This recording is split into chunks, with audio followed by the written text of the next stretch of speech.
19th century mathematics was a period of historical developments. And today I want to start with that as a way to transition between the pricing theories that we have seen in the weeks past to the world of risk management and beyond that we will start after reading week. I want to start today with a topic which is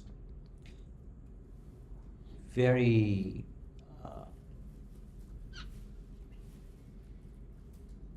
profound and that changed mathematics in many different ways. It has to do with Robert Brown.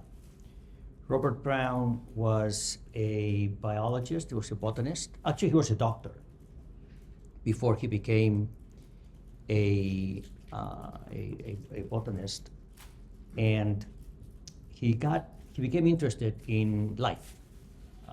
For example, a question he was concerned with was pollen. Look at pollen from the flowers, at which point it ceases to be a living organism and just becomes dust. So in his quest to understand that, he went through a number of discoveries. He actually participated in a very important expedition. He was from Scotland. He participated in a very important expedition to go to Australia. And he started to become very interested in this new type of science that was slowly developing at the beginning of the 19th century. So he went from doctor to botanist. He actually discovered that cells had nuclei. He was the one that discovered that. So his impact was very profound in science, in biology, and in many different areas of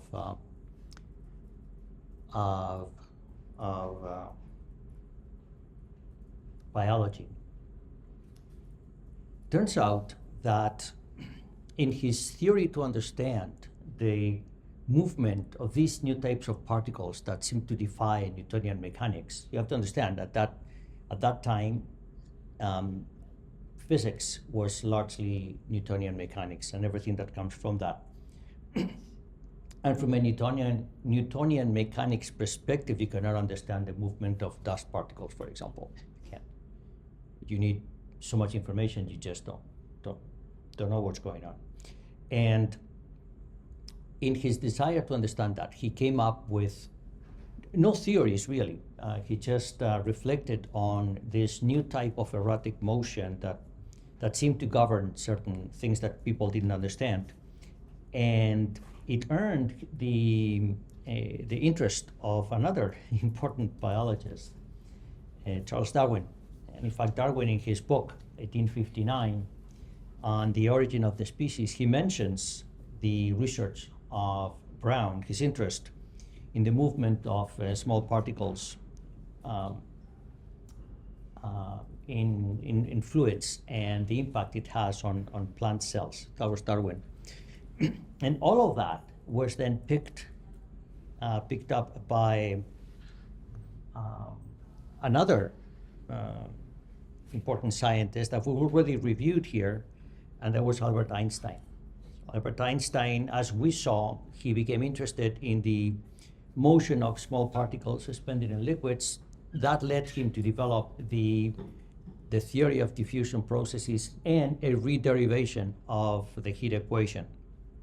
All of that we already saw. 5 years before that was in 1905, 5 years before that, a mathematician by the name David Hilbert he gave a talk at the turn of the century, a very transcendental presentation where he presented mathematicians with a homework for the 20th century, 23 problems, many of which are still unsolved. You may know some of them, the Riemann hypothesis, for example. And one of them, problem number 6, was the axiomatization of physics. Physics at that time was unlike the physics of Newton. Newton was 1750. This is the time of Einstein, 1900s. And not just Einstein, quantum mechanics was around the corner, relativity theory was being developed. And this notion that there's things that we cannot understand from a Newtonian deterministic perspective was beginning to thrive. So this made it to problem number 6 of David Hilbert, the axiomatization of physics, in his famous conference in 1900s. And after that, actually 23 years after that, an American mathematician by the name Norbert Wiener, he developed the rigorous theory of random processes. That's what I'm doing today. This is not new to us. We've already seen it. We have spent a lot of time with Uto processes and we know the applications of that to pricing. But today, as I am transitioning into risk management and some of the latest developments in the world of finance, I have to develop some of those theories in a little bit more detail and use that as a way to expand some of the things that we're going to be needing starting right after reading week. I remind you, after reading week, we no longer work for free. We'll get into the real world of real finance. So today I'm going to tell you about Brownian motion to begin with. And that'll be in the first half. We're going to take one break. In the second half, after the one break, I will talk about the applications of this in risk management. I know I haven't told you about risk management yet. I'll do that after reading week.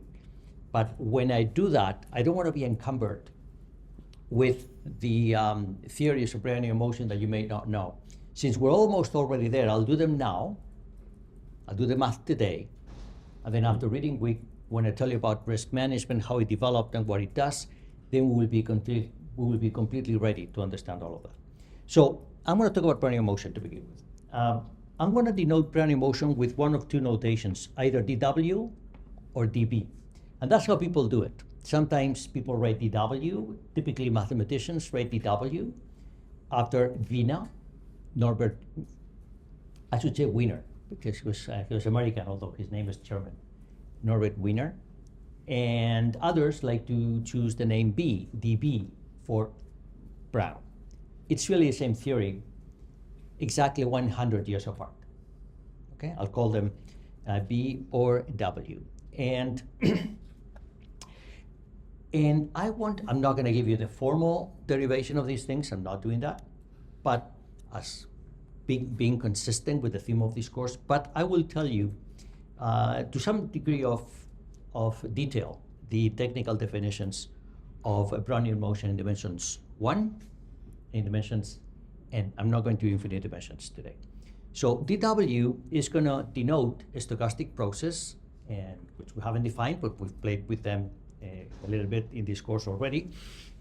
And it's defined as a process that satisfies 3 properties. There's an existence and uniqueness theorem that says that we're fine. This is good, but I'm not going to show you that theorem. This is a stochastic process that starts at the origin, probability 1. And then it has increments between any 2 time intervals that you pick, which are independent of each other.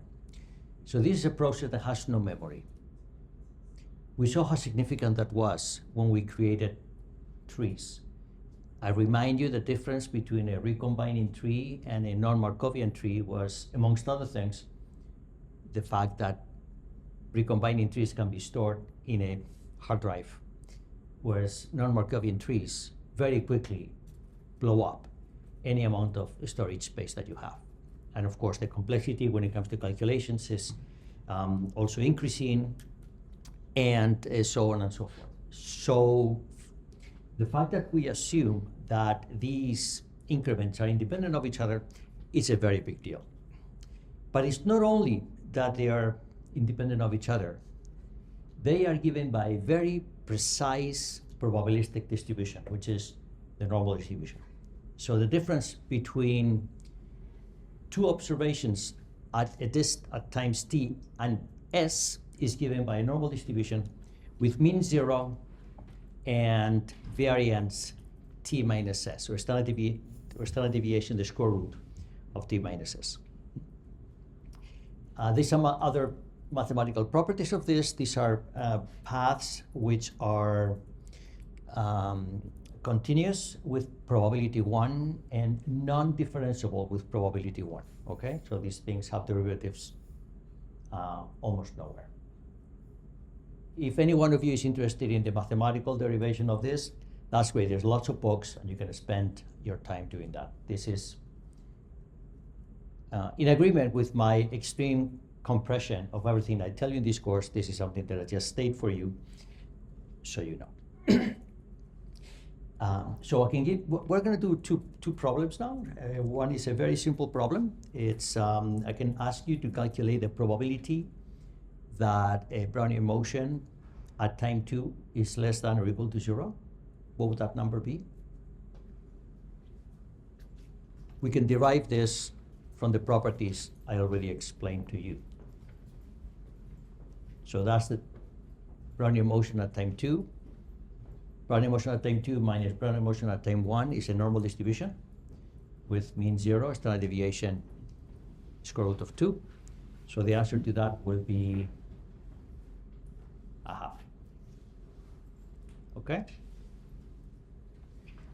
I know that you know intuitively, but I want to make a connection between this and the properties that I presented to you. Let me go to another example, which is perhaps a bit more involved. What will be the probability that my Brownian motion is less than or equal to 0 at time 0, at times 1, and at times 2?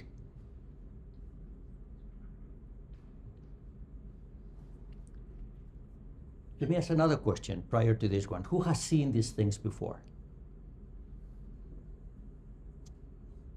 Only 1%? Only 1%. Okay, correct. I think it will be more. My guess was a half of the people had seen it before. Okay, so if you have not seen this before, then maybe it's not that I want to spend a lot of time on this. My interest is to do mathematical finance, it's not to do mathematics. But let me, then I'll have the solution. I'll just go through this in a bit more detail than I was planning to. So the first thing that I need to, well, by the way, W0 is 0. So it's less than or equal to 0. We can forget about t equals 0. It's t equals 1 and 2 that make a difference. Okay? And if I ask you what the probability is only of being negative, is only at 1 or 2, that's what we did before. Probability is a half.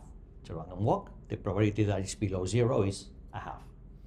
But if I ask that it's that is 0, that is less than or equal to 0, both at times t equals 1 and at times t equals 2, it's a mistake. It's a mistake to think that W1 and W2 are independent of each other. They are not independent of each other.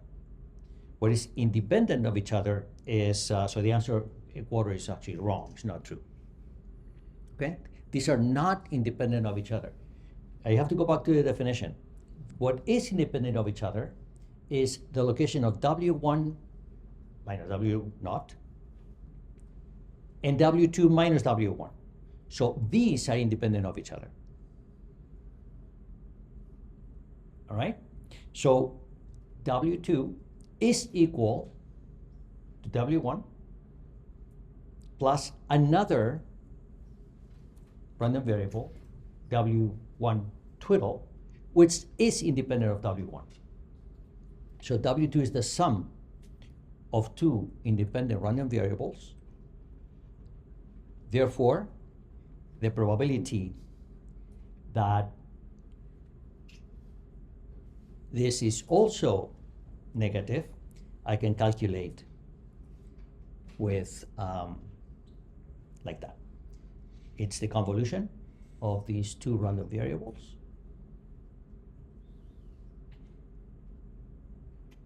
So I'll go through this in detail. Okay, maybe let me connect this with, I can see that you don't understand this. So let me go through this step by step, okay? Okay, bye.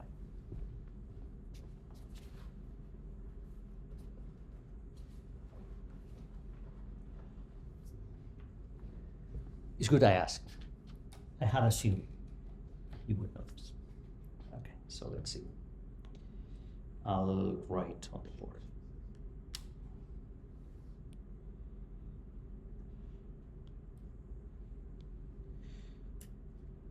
That's my original problem. Yes? Brownian motion is negative at time 1 and at time 2.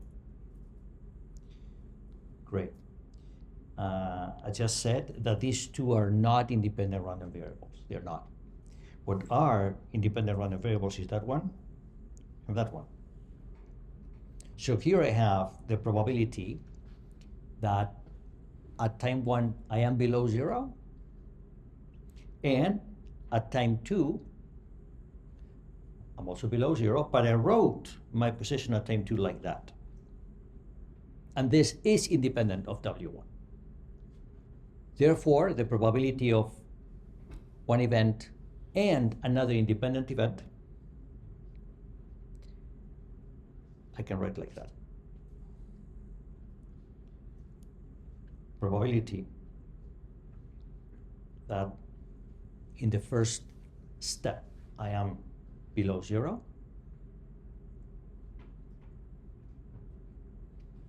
and the probability that this first step is less than this variable. This variable is distributed just like W1, but it's independent of W1. And I multiply that by the probability, the conditional probability that my second step is 1. That makes. Okay? These two are independent. That's the key.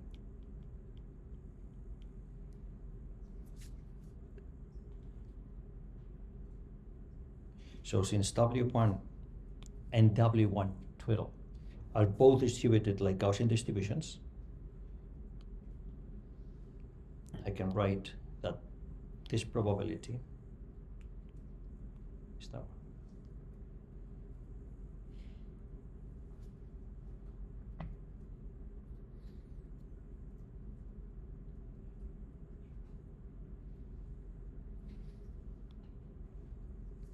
And you do the integral, and the answer is 3/8.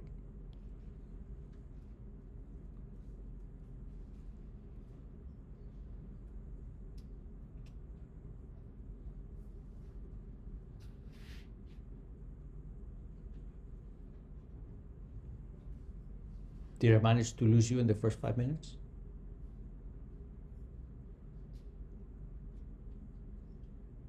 I lost you? No, you're okay. Okay. All right. I don't have a very good sense for how much probability you know. But I have a feeling that this might be at the limit of what you know. Am I right? Yes. Quick question. I know the step function is normally distributed, but did you also say like at W1 is normally distributed? Like Gaussian distribution? Sorry, say that again. Sorry, did you say the step function? Like the tittle, so like W2 to W1 to W2. So W1, like yes. So W1 is normally distributed. Okay, it is. W1 is normal, yes. Okay. Because W1 is W1 minus, maybe I should go back.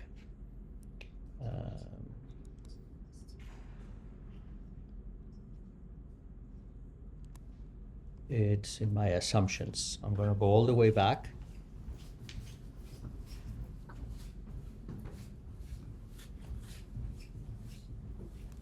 So if I go to the, there you go. That's the formal definition.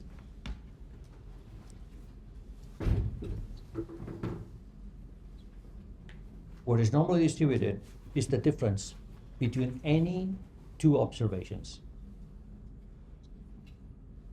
So W1 is normally distributed because W1 minus 0 is nothing, okay? And then you would have W2 minus W1. That's normally distributed too.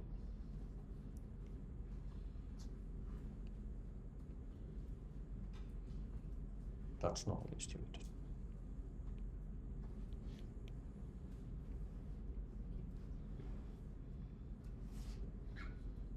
And then I know W2 is equal to W1 plus that. So this is normally distributed, this is normally distributed, and they're independent of each other. So I wrote W2 as the sum of two independent random variables. That one and that one. Okay? All right.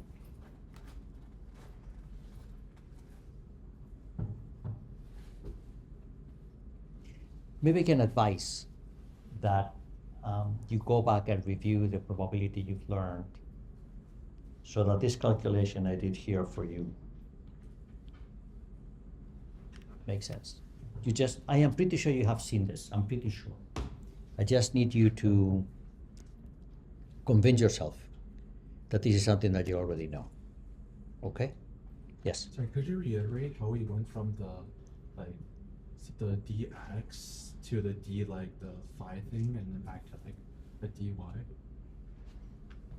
I'm sorry, asking me what? How I went from... So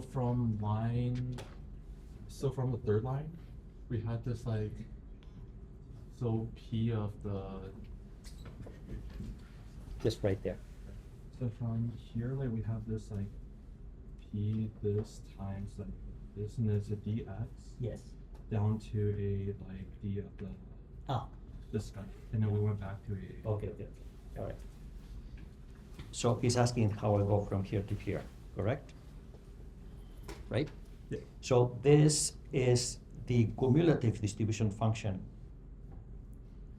of W1. That's the cumulative distribution function, right? And the cumulative distribution function. Yes, you're familiar with that, right? And this is the density. The density is the derivative of the cumulative distribution function. Right. That's lowercase guy, right? Lowercase, yes. Yeah. Yes.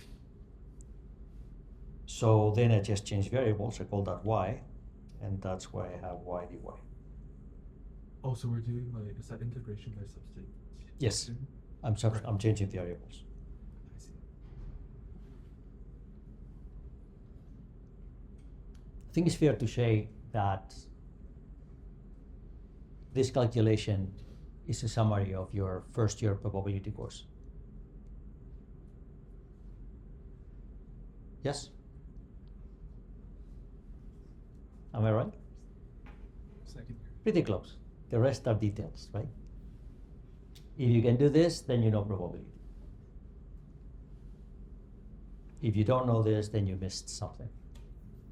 So go back and fix it. All right?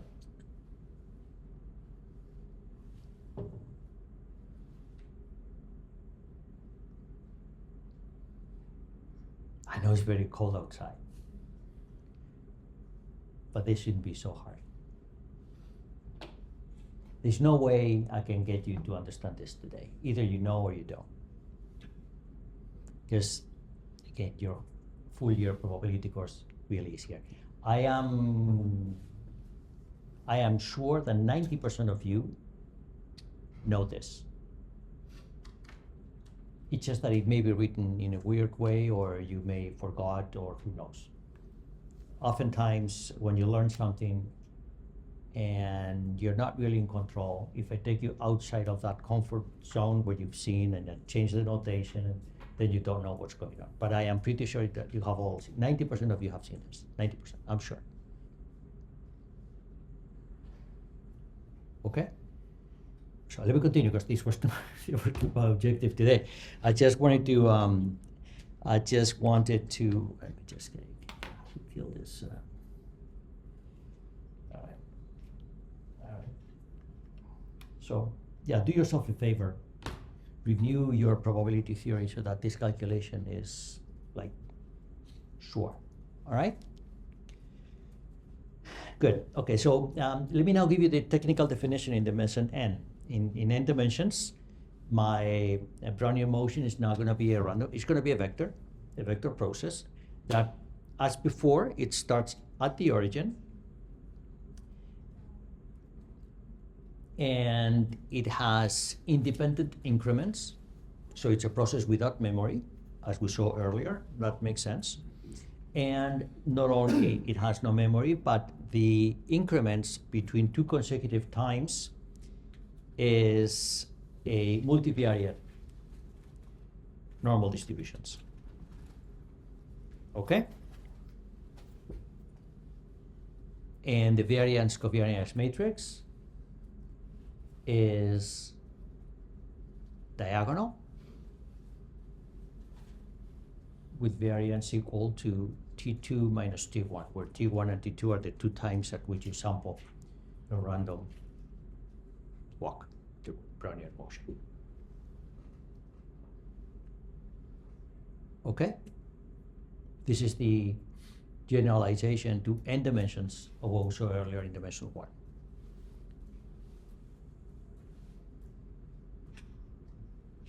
I have to make a few comments about this. So please remember the covariance matrix. I need to make a few comments about that. My comment is, note that I have two independent perspectives on this. On the one hand, I say from T1 to T2 to T2 to T3, I have independent increments.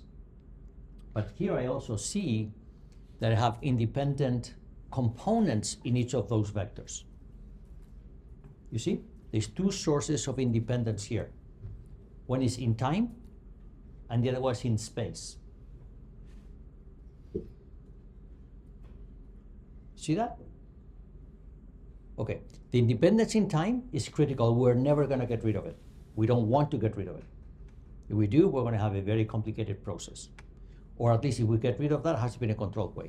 However, the independence across space is just an accident, because I chose a very simple approach to defining Brownian motion in n dimensions. I can easily manage the independence on space, but I don't want to easily manage the independence in time. Okay? So the lack of memory is going to be very important to Brownian motion. We're always going to want to keep it. However, we're going to see now how we can introduce just about any dependence process we want on space.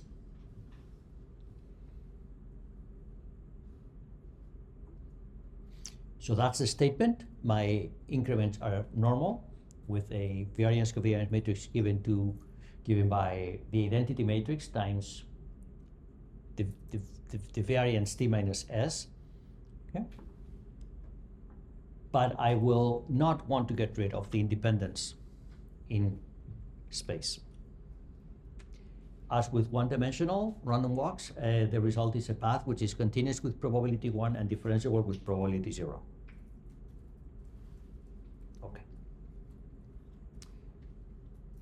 Now, with that, I can easily introduce correlations in space, not in time.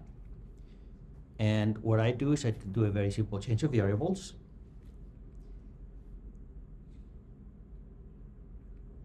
And the result is going to be that if I take my Brownian motion in n dimensions and multiply it by an arbitrary variance covariance matrix, whichever one you give me, the result will be Brownian motion, which is correlated according to that variance covariance matrix. In other words, the increments over time are going to be governed by normal distribution, still with mean 0, but now with variance covariance matrix that scales like the square root of time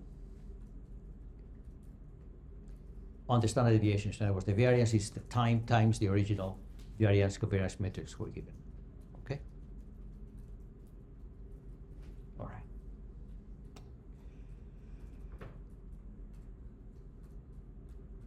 But again, the independence on time we don't want to address. We don't want to get rid of that, right? Okay. Now, today I'm going to address the process of generating scenarios and the process of calibrating distributions. I'll spend quite a bit of time on that. But let me make just a remark. If I'm given observations which are Brownian motion, how can I determine the parameters that they come from? Let me do it in one dimension. If you give me an observation which comes from Brownian motion, I can easily estimate the mean, because I know that the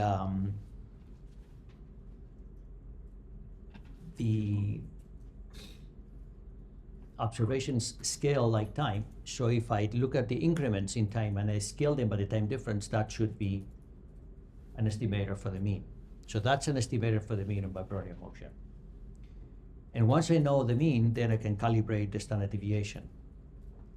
And for the standard deviation, I simply normalize. I remove the mean, which scales like time, and then I scale the whole thing. I normalize the whole thing with the square root of time, and that will be my estimator that gives me the standard deviation of my Brownian motion. Okay? All right. So this allows us to create a very general theory for Brownian motion with drift.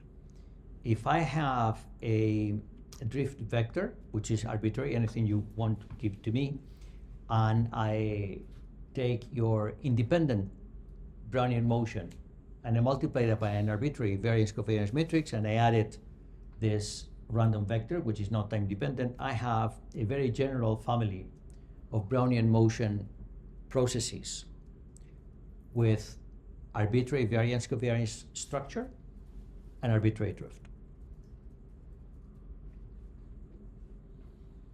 And then we can see that the increments are going to be given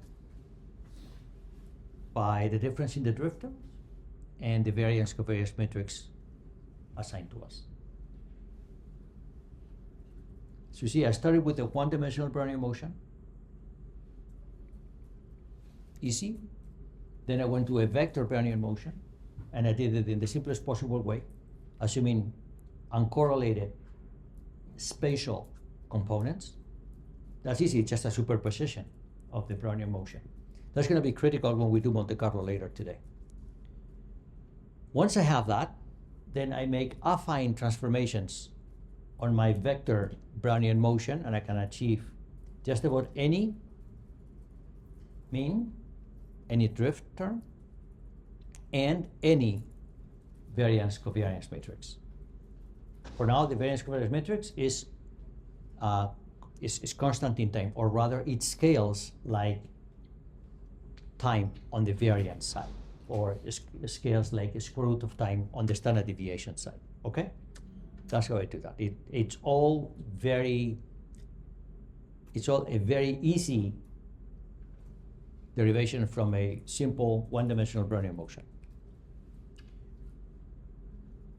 And we achieve that by affine transformations. Okay, I don't know to what extent this is easy for you or hard, or I don't have a sense. I don't have a good sense. So my advice is that you stop me if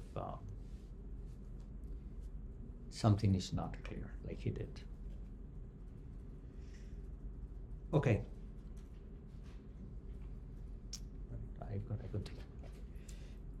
I'm gonna pick up the pace, all right? Let's see. If you don't understand this, you can always go back and read it. But I need some of this to understand Montecarlo, which is my objective today. All right. So Brownian motion has the property that if I take two Brownian motions and I add them up, the result is a Brownian motion. Brownian motion is closed under additions. If I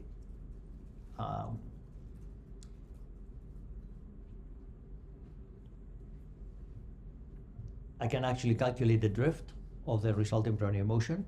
The drift is very simple, it's the affine transformation of the original drifts.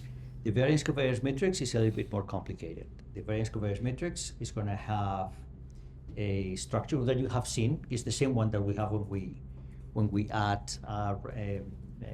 random when we add Gaussian random variables,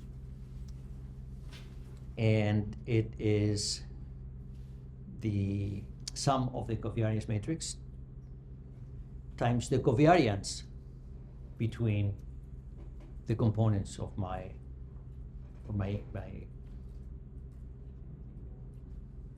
the two terms of my Brownian motion. You've seen this when you've studied the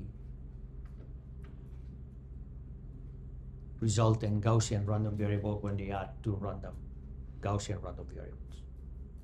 See, it's the same formula, okay? Maybe you wrote it differently, it's the same formula, all right. At this point, I have to make a very important remark, which for the first time today in this course, we're going to be touching dependent structures which are not Gaussian for the first time. That's going to be a very big deal for us after reading B. But for the first time, we're going to do that. We're going to be dealing with processes which are not Gaussian, and we need to do that because we want to get closer and closer to the real financial markets that we'll be dealing with. This expression that we have here has a very key ingredient, which is that I'm assuming that the dependent structure between my two Brownian motions, which I'm adding, is Gaussian. And this is something that you have seen. You know the difference between something being uncorrelated and something being independent. I remind you, if you're dealing with Gaussian random variables, independence and zero correlation are the same thing. Correlation is unique. Correlation determines uniquely your measure of dependence. You have seen that. When you're dealing with non-Gaussian random variables, that does not need to be the case. You can have two random variables which are uncorrelated but not independent. Remember that? So at this juncture, that's going to become a very important step. And I'll have to tell you a very interesting story, which is based on this. It's coming towards actually at the very, that's how I will end my lecture today, with a situation and a lot of news activity that happened in 2008 because of that fact, right? So when we deal with a collection of random stochastic processes, when we deal with collections of stochastic processes, it's very important for us to understand the difference between being uncorrelated and being independent. When they're jointly Gaussian, there is no distinction. Independence and zero correlation is the same thing. So this formula that I wrote here, in the case of Gaussian random variables, is everything we need. But when we're dealing with non-Gaussian random variables, that formula will cease to be correct, okay? All right. If I have a Brownian motion and I scale it in time, so I make time go faster or slower, the resulting stochastic process will also be Brownian motion as long as I change the amplitude. See, amplitude and frequency are related in a for Brownian motion. Because we know it grows like the square root of time. So if you change time, you have to change the amplitude. If you scale exactly like that, then the resulting stochastic process will also be Brownian motion. You can change the clock. All right. You also can change time. You can make time go backwards, but then you have to adjust the amplitude accordingly. The amplitude also has to go, has to grow as time goes by. Okay. So that's another thing that you can do with Brownian motion, and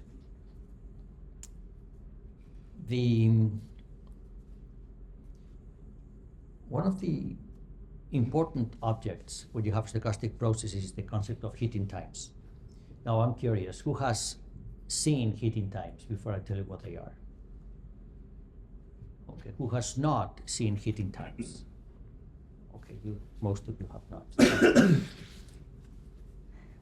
Then this might be a little bit hard for you if you've never seen them before, okay? Certainly you encounter them in your daily lives. You're dealing with heating times all the time. You may not have seen the definition of the properties of that. I'll try to be as economic as possible dealing with heating times. So if you have, by the way, this definition is not only for Brownian motion. This is true for just about any stochastic process. But if you have you have Brownian motion, you can define the heating time to be the first time you get a certain value from that Brownian motion.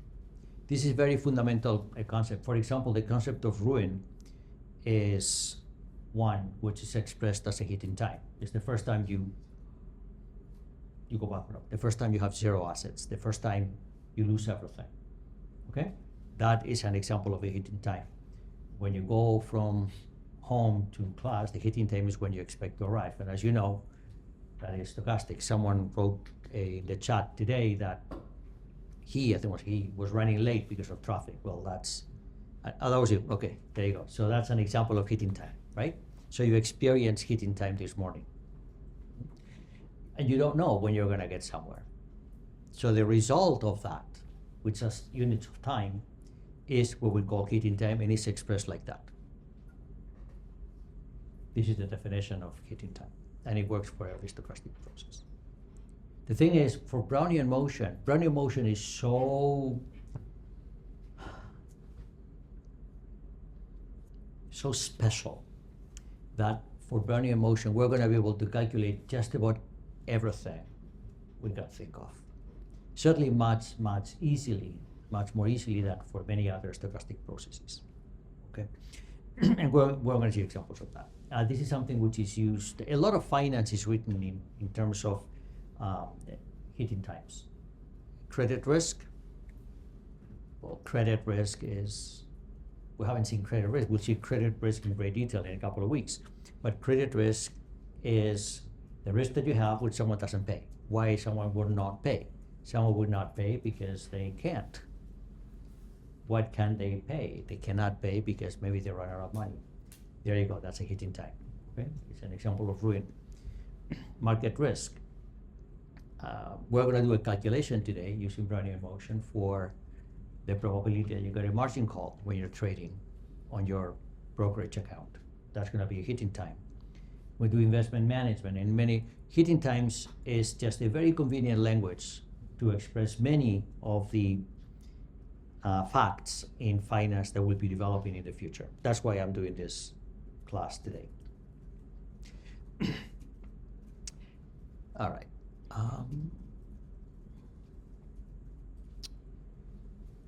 Now, with heating time, there is a very important principle for Brownian motion. It's called the reflection principle, which, again, I assume most of you have not seen, so I'll tell you now. The reflection principle is a fundamental calculation statement, which will make us very powerful as we need to calculate many objects in finance. The reflection principle is a theorem. It says that the probability that my Brownian motion exceeds a certain value, conditional on the fact that the heating time has already happened, is a half. Okay, I will explain this in a very precise, practical context today as an example. So I'll defer the intuitive explanation of this until I give you an actual example. Let me now tell you where this is coming from, and this comes from this very simple observation. So here I have in black a Brownian path. Okay, I have a Brownian path, and it's a Brownian path that has the characteristic that at a certain time it hits the value X that I set to myself. So the heating time is very clearly stated right there. See, that's the heating time. You see that? Okay, great. So the maximum principle says the following. If I look at that Brownian path I have there, and then I look at the one which is reflected in red after I hit that value, both paths have the same probability. Now, what does that mean? Of course, these paths have zero probability. They are individual observations in a space of infinite many observations. So what I mean is that for every one such path, you have a reflected one. So you always have these paths that go in pairs, one in black, one in red. Okay? One in black, one in red. And you see, in this case, the black path ends up being below x at the time t that I'm looking at. So if one is below x, the other one will be above x. That's why the probability that I hit that I'm above a certain value, conditionally it happened after my hitting time, is a half. Because for every path that goes below, there's one that goes above. The only path that would be above and below are the ones that exactly end up again at x, but those have measure 0, so they don't count. That's the reflection principle. And the reflection principle tells me that the probability that I'm above a certain value, provided I already hit that value before, is a half. That, I think I can, okay, let me make sure everybody understands this. This is understandable if you've never seen it before. Okay, I'll repeat for the third time. With the maximum principles, I have to try to teach you something today. I have a feeling that either you have seen this before, in which case you know, or you've never seen it before, in which case you don't. So let me now, even if you've never seen this before, I will make sure that you'll understand this. Okay? Okay. I want to know the probability that my Brownian path at that time here, 10,000, at 10,000 seconds, I need to know the probability that my Brownian path is bigger than a certain number x. Conditional, very important, conditional that the hitting time has already happened. If the hitting time has not happened, the answer is 0. So why would we worry, right? So if the hitting time has already happened, what's the probability that my Brownian path is above x? So I don't know. I know. But if I'm above x, and I look at the reflected one will be below x. And if I'm below x, the reflected one will be above x, as we have in this picture. That means that all of my paths can be broken out into ones that go above, then will go below. And for every one of those, I have another one of those. And they have the same distribution. So the probability has to be a half. It's a coin flip. If you end up above or below. That makes things very, very simple for many applications we're going to have, because of that, I will be able to explicitly calculate the probability of hitting times. You did not know the probability of getting to class on time when you left home. You had no idea, right? I'm going to tell you how to calculate that. If your path is Brownian, if it's not Brownian, sorry, I don't know how to tell you that. But if your path is Brownian, I will tell you exactly how to calculate the probability that you'll arrive on time. Okay? Now, I don't know how many of you have seen this. This is advanced. Not everybody has seen this. I always assume that. All right, so I'm going to do a calculation. And the calculation is this. The probability that I'm above x, okay, the probability that I'm above x at a certain point in time is the probability that I am above x if the hitting time has happened already, or the probability I'm above x if the hitting time has not happened yet, because those are complementary events. Conditional probability. But because my paths are continuous, if I haven't reached my heating time, then that probability that I have there is 0. I have two complementary events here. The probability that I've surpassed x, if I haven't gotten to my heating time, is 0. So the result is that the probability I'm above x with, it has to be equal to exactly that quantity I have there. Probability that I'm above x, conditional that my heating time is below t, times the probability that my heating time is below t. But this is the reflection principle. We saw that earlier. That was a half, right? So because of the maximum principle, I can calculate the cumulative distribution function of my heating time. I cannot make it any simpler than this. The cumulative distribution of my heating time is twice the probability that my Brownian motion is bigger than or equal to x, but that's given by a Gaussian. So my heating time is distributed like twice 1 minus the cumulative distribution function of my Gaussian. Okay, we stop here for a minute. We have achieved something. I know that for many of you, you've never seen this before. I was a little shocked by that. But if you've never seen this before, now we've managed to calculate the probability of a heating time in less than an hour. So a full probability course in less than an hour. Not bad, no?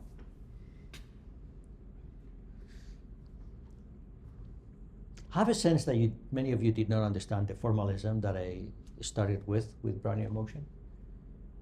But now I also hope you realize that that formalism was so that I could define things. When we get to work with it, we can go far with just even an intuitive understanding of what we're dealing with, right? So again, what I have here is a collection of different things. I'll make notes. I have the reflection principle. Yes?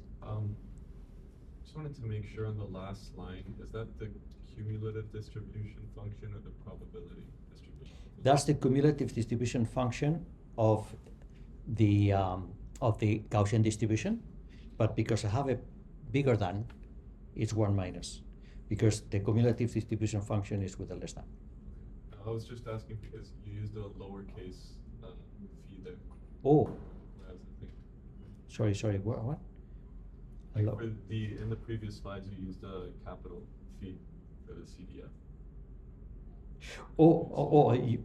Sorry. I use a capital for what? For this? To represent the CDF, yeah. Yes. Okay. So that's why I was asking. yeah, maybe it was a capital phi then. Okay, capital phi, lowercase phi are declared to be the same today. Okay. Yes. Thank you. That's probably a typo. I'll go and fix it. Yes. Good. Okay, so I'll go through the slide, make sure that you understand everything. This was the maximum principle, and we agreed everybody understood that, right? Because for every path that ends up above, there's one that ends up below. So that probability that I end up above is a half. That was the maximum principle. Great. That is the cumulative distribution function of my Gaussian, which I know what it is. But I break it up into two complementary events. If I'm below, if my heating time is below time, or my heating time is above time. If my heating time is above time, that is 0. So I have just that. Right? I cannot reach x if the heating time is going to happen later. Probability 0. So I have that. So this is the probability of what? So this I know, this is a half. Oops. This is a half by the maximum principle, right? That's a half. This is the cumulative distribution function of the Gaussian. So that allows me to calculate that. There you go. So that gives me the cumulative distribution function for the heating time. Okay? Okay, I know this doesn't make you feel very powerful.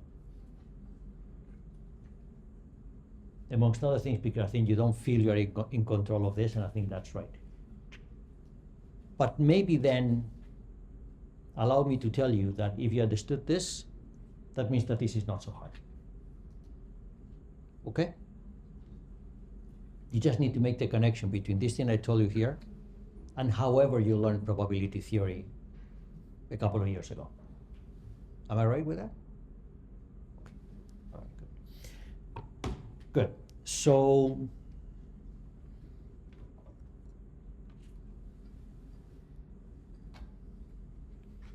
then, okay, that's it. This is a big deal because this is going to help us get a lot of important control over the concept of heating time. The first thing that I would say is that the heating time converges to 1 with probability 1. In other words, Brownian motion will get everywhere. Doesn't matter how high. However, this is interesting. The expected time it will take to get there is infinity. So yes, I get everywhere. But that distribution of heating times is not integrable. The expectation is infinite. Okay?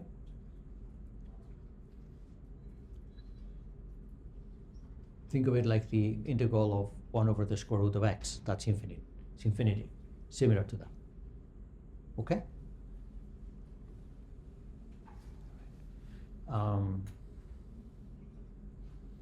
So it is sure I will hit every possible point, but you just may have to wait for a long, long time.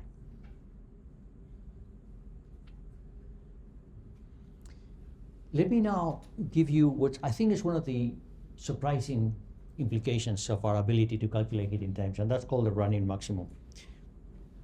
Imagine I ask you a question. Imagine you do a very simple coin flip. You just flip coins 1,000,000 times, 10,000,000 times, 1,000,000,000 times. And we've already seen that when you do that and you get, say, plus, you get $1 every time you get heads and you pay $1 every time you get tails, we know that that is going to give you a Gaussian distribution, right? But let me change the question. Let me say that what's the largest balance, high or low, that you have experienced when you get to that? You go to a casino and you gamble. We have an idea about the distribution at the end of a lot of plays, because the law of large numbers and the central limit theorem will give you that answer. But what if I ask you what is the highest balance you had or the lowest balance you had? Or imagine this, what's the probability you went bankrupt and you just were allowed to play, no one knew, and then you ended up recovering? That could happen. That seems to be a very difficult question because we just said that Brownian motion has no memory. Therefore, who knows what happened in the past? There's no way to know. Turns out that we can know. We can know what the largest balance has been. And again, the maximum principle holds the key to that. So let me just answer that because I'm going to give you a very interesting application of that. So this is what I call the Brownian maximum. I just look at my Brownian paths and I look at the highest historical value I have observed. I know that after 10,000 seconds, I know that I'm in a Gaussian distribution. I know that. But what about the largest value I have observed? I don't know what that value is, and I don't know what it's distributed like. Yes? All right. So let me tell you, we can calculate this too. The key to understanding the distribution of that is to realize that if I look at the distribution function for the Brownian maximum, right? That's the distribution function. What's the probability that my running maximum is bigger than a certain value x? Well, if the running maximum is bigger than x, that means that the hitting time is below t. Right? This is, to understand that, you just need to understand English, because it's a statement of English. If my running maximum at time t is bigger than x, that's the same as saying that the hitting time of x is less than t. It's English, very twisted, but it's English. It's called it tautology. Oh my God, your English is weak now, I can see. Then I have no hope.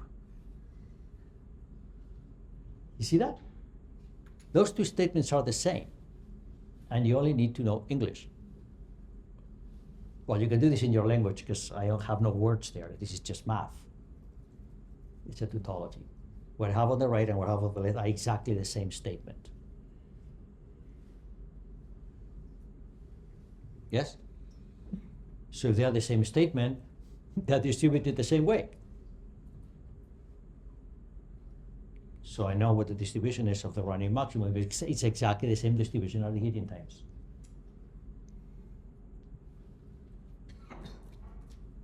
Okay?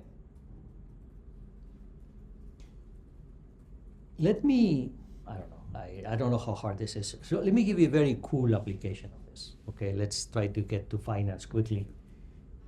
I think there's salvation in thinking about money right now. I don't know, I have that feeling. Anybody here trades?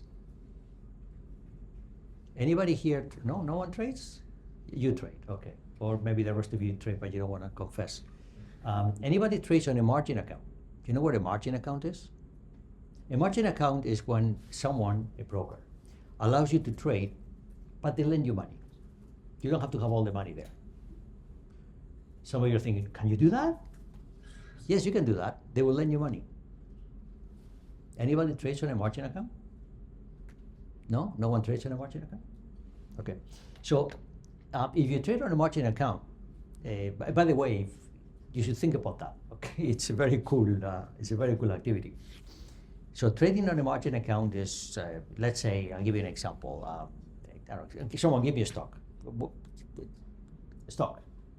Stock. I need you to wake up. Okay. Stock. What? Nvidia. Okay. Nvidia. Okay. What's the price of Nvidia right now? Oh, sorry. He said Nvidia. What did you say? AMD. AMD. Okay. Okay. So you can do a pair straight. You go short. You go long. Okay. Fine. I'll pick Nvidia. Okay. So Nvidia. What's the price of Nvidia right now? 192. Okay. There you go. So you want to trade Nvidia, and you have this hunch. Nvidia's gonna go up. Let's say, right?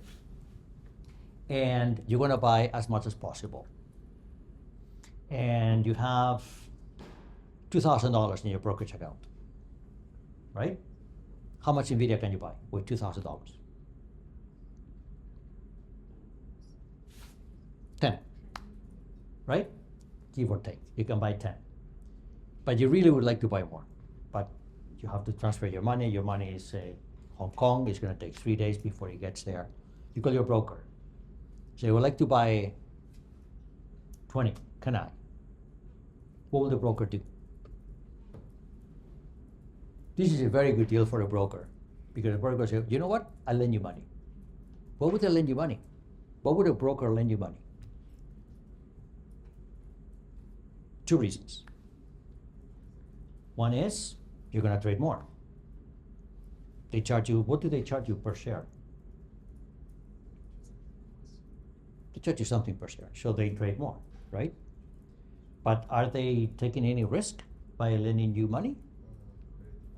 Default risk.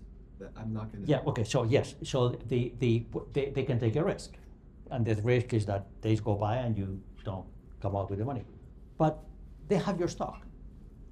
So the risk for them is very small. You don't pay, they take the stock, all of it, and your money too. So So they have a lot of recourse to that loan. They have your $2,000 and your 20 Nvidia stocks. That all together is worth $3,000. and they lend you one, or they lend you 2,000. So they lend you $2,000, and they have a loss track now. They have what, $6,000 worth of assets, right? So NVIDIA will have to drop by a lot, by 2/3, before they lose any money, right? You see that? So of course they will lend you, because on top of that they're going to charge you for the loan. So they make money in two ways. They make money lending you money, and they make money because you transact. And the risk they have is very small.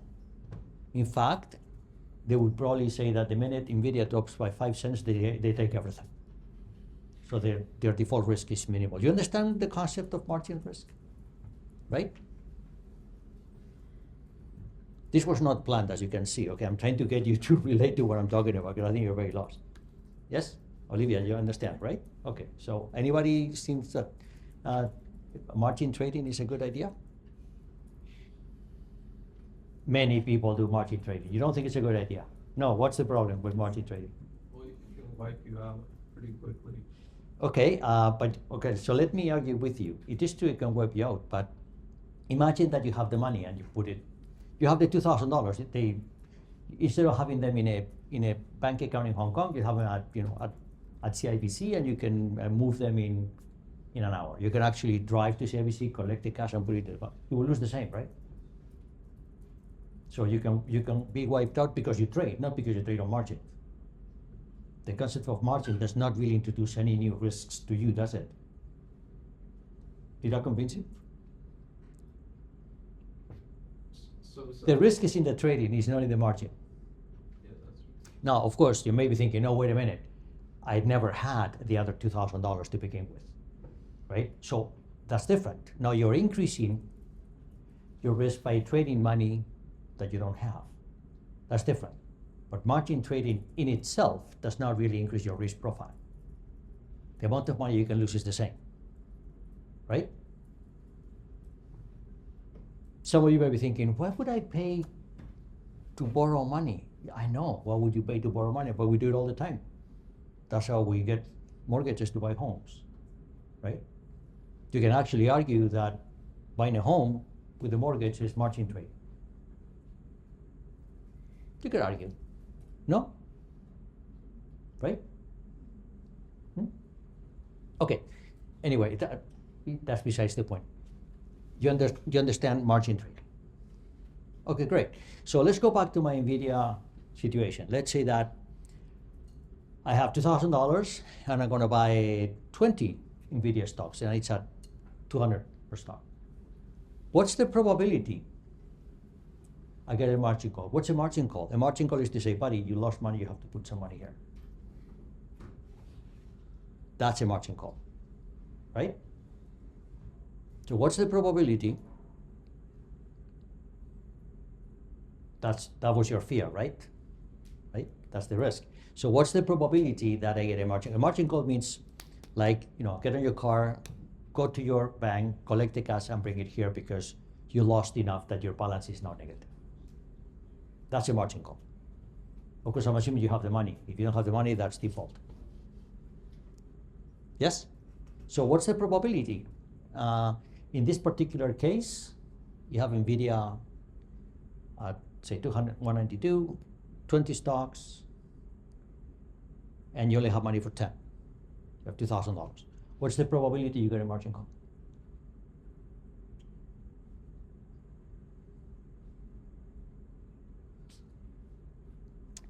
There's a simple approach, which is to say, well, over a day?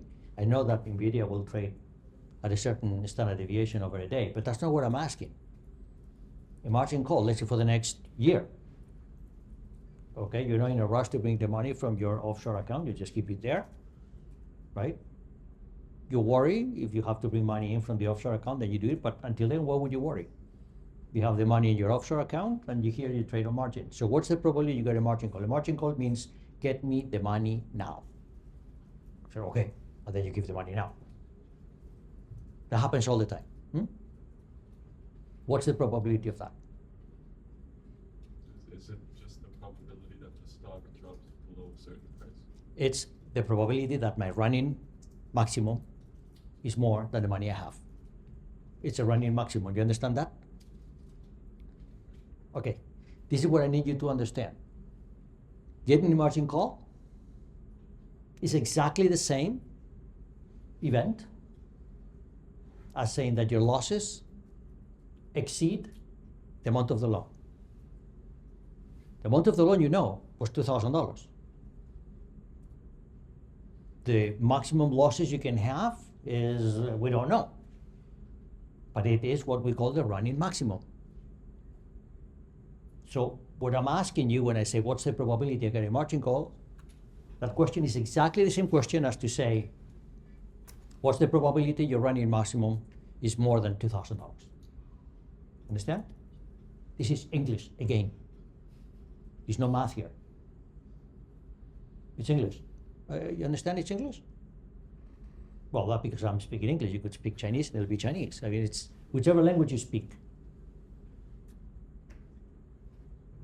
The probability you get a margin call is exactly the same as the probability that running maximum is the amount of your loan. Yes? Okay, so if we like trade for an infinite amount of time, is our probability for a margin call like gonna be 1? Let me write it down and then you are going to tell me what it is. So I wrote it down for you. It's right here in this slide, okay? So if I have a probability, I have a portfolio with a Gaussian random variable. In other words, if it's Brownian motion, okay, the value of my portfolio is Brownian motion, and I have a marginal, which is A, that's my excess collateral.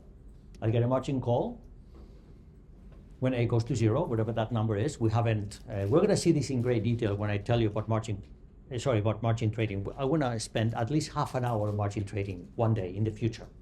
All of this will become very, very clear, but at least now this NVIDIA stock trade is very convenient for me. So the probability I don't get a margin call is the same as the probability that my loss does not exceed A. My maximum loss over a period of time, that's what we call the running maximum. But we know the probability of the running maximum is there. So that's the probability I don't get a margin call.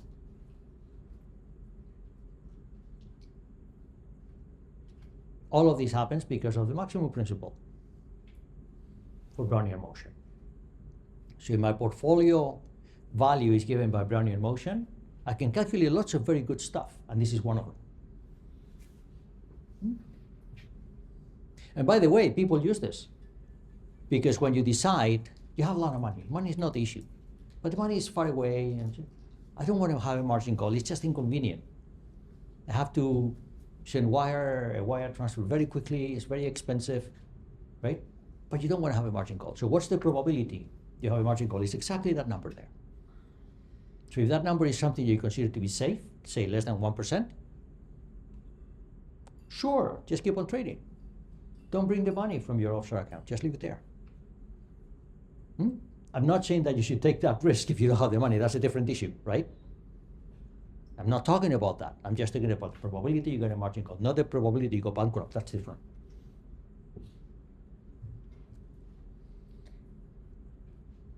Okay, is this meaningful? Are we okay? Do you feel a little bit powerful now? You can calculate this? I don't know. A little, yeah, you feel a bit powerful? Yes, okay. Right. This is the reason I'm telling you this, because I need at least a reference to these objects so that I can move on and apply this to develop powerful theories for us. Okay? Okay, something tells me this was hard.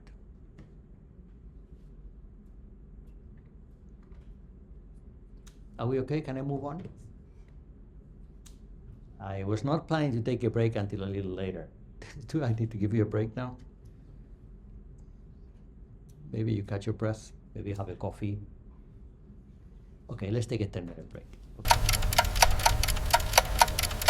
I have a strange feeling about the class today. I don't know why. I don't know whether everything I have done is exactly the same thing that we have done for the previous 2 weeks.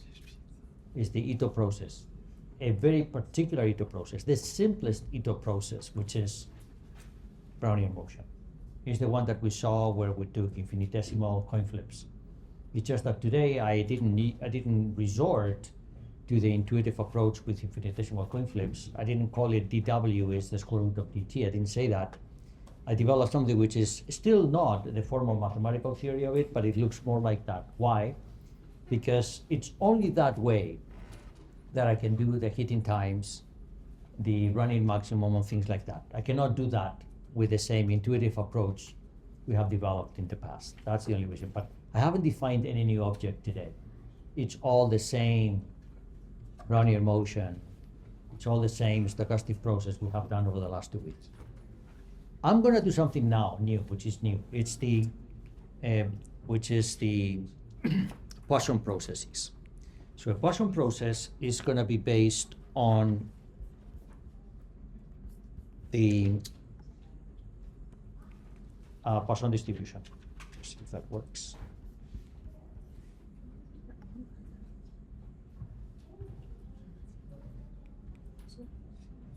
There you go.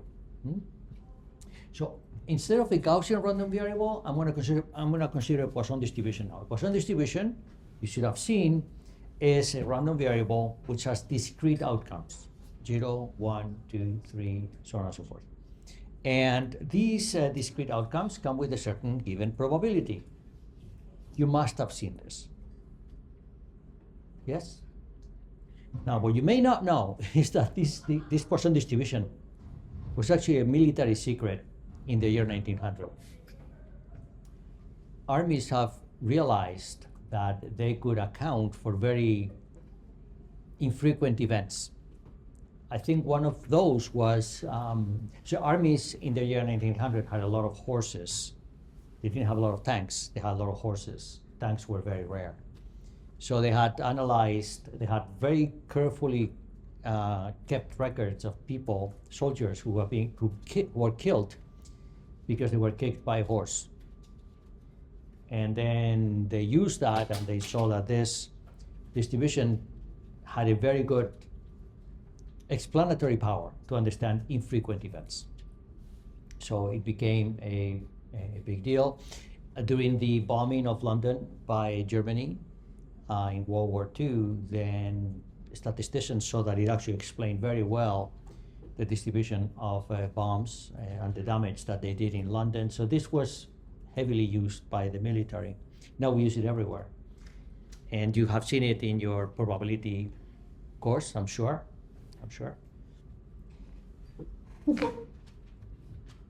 And it has a way to explain events like that. It tells us the probability that a certain event will happen 1, 2, 3 times, 4 times, so on and so forth. So that's the Poisson distribution. You have seen it. The intuition is that when something has, so a beta is going to be the mean and the variance of the distribution. And the intuitive is that this power b to the power k will become, if beta is large, it will become very, very large when k is large. But then when k is large, eventually the factorial will kill it, right? And the exponential is just sitting there so that the sum of all of those observations is 1, so it's a probability space. And likely, if beta is a very small number, what's going to happen is that the more you take the bigger and bigger power of beta to the power k, the smaller the number is. That number is small, and the factorial also makes it smaller, so that dies very, very quickly. So the exponential is there again to bring up all of the events to make them add up to 1. That's the intuition there. All right, and so what's with that? So what's with that is that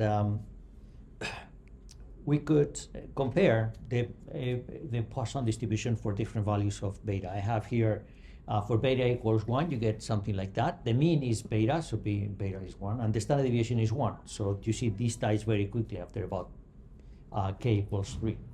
If my beta is a number, I think I took 5 here, then or 10, and you can see that the probability just moves like that. So you have seen this distribution, I'm pretty sure. What I want to do now is I want to do the analog of the Brownian motion with a Gaussian for a what's called a Poisson process with a Poisson distribution. So the Poisson distribution, the Poisson process is going to be a process that starts at 0 and it has independent increments over time. And the difference between those increments over time is given by a Poisson distribution with a certain intensity. Beta is the intensity. And the intensity scales like time, exactly as in the case of Brownian motion. So this is the analog of Brownian motion, where we replace the Gaussian distribution by the Poisson distribution. I'm going to close the door.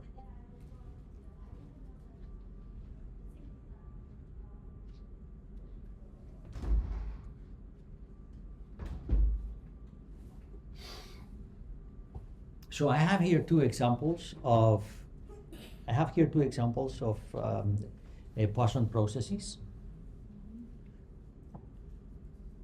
Okay, and I'm going to ask you to estimate the beta for me using your built-in supercomputer. What's beta for the first one?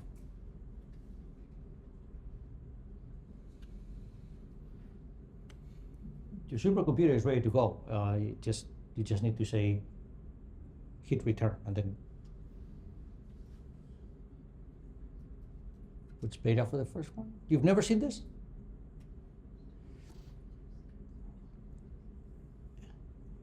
Maybe roughly 2. 2 for the second? Your supercomputer is not, you don't have that library. You need to download the library. You need to download the Poisson library into your supercomputer.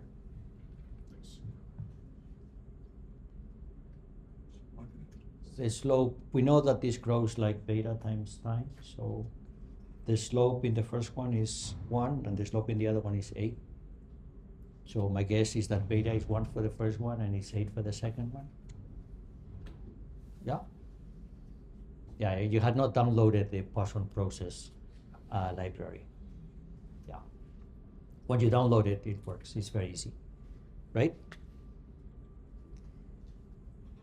You can see that if you just look at the y-axis.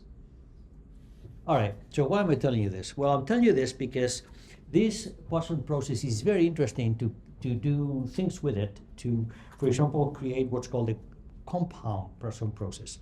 If you have any given process and you're given any Poisson process of a certain intensity, you can compose the two. You can take your independent series of random variables. So let's say that they are independent and identically distributed.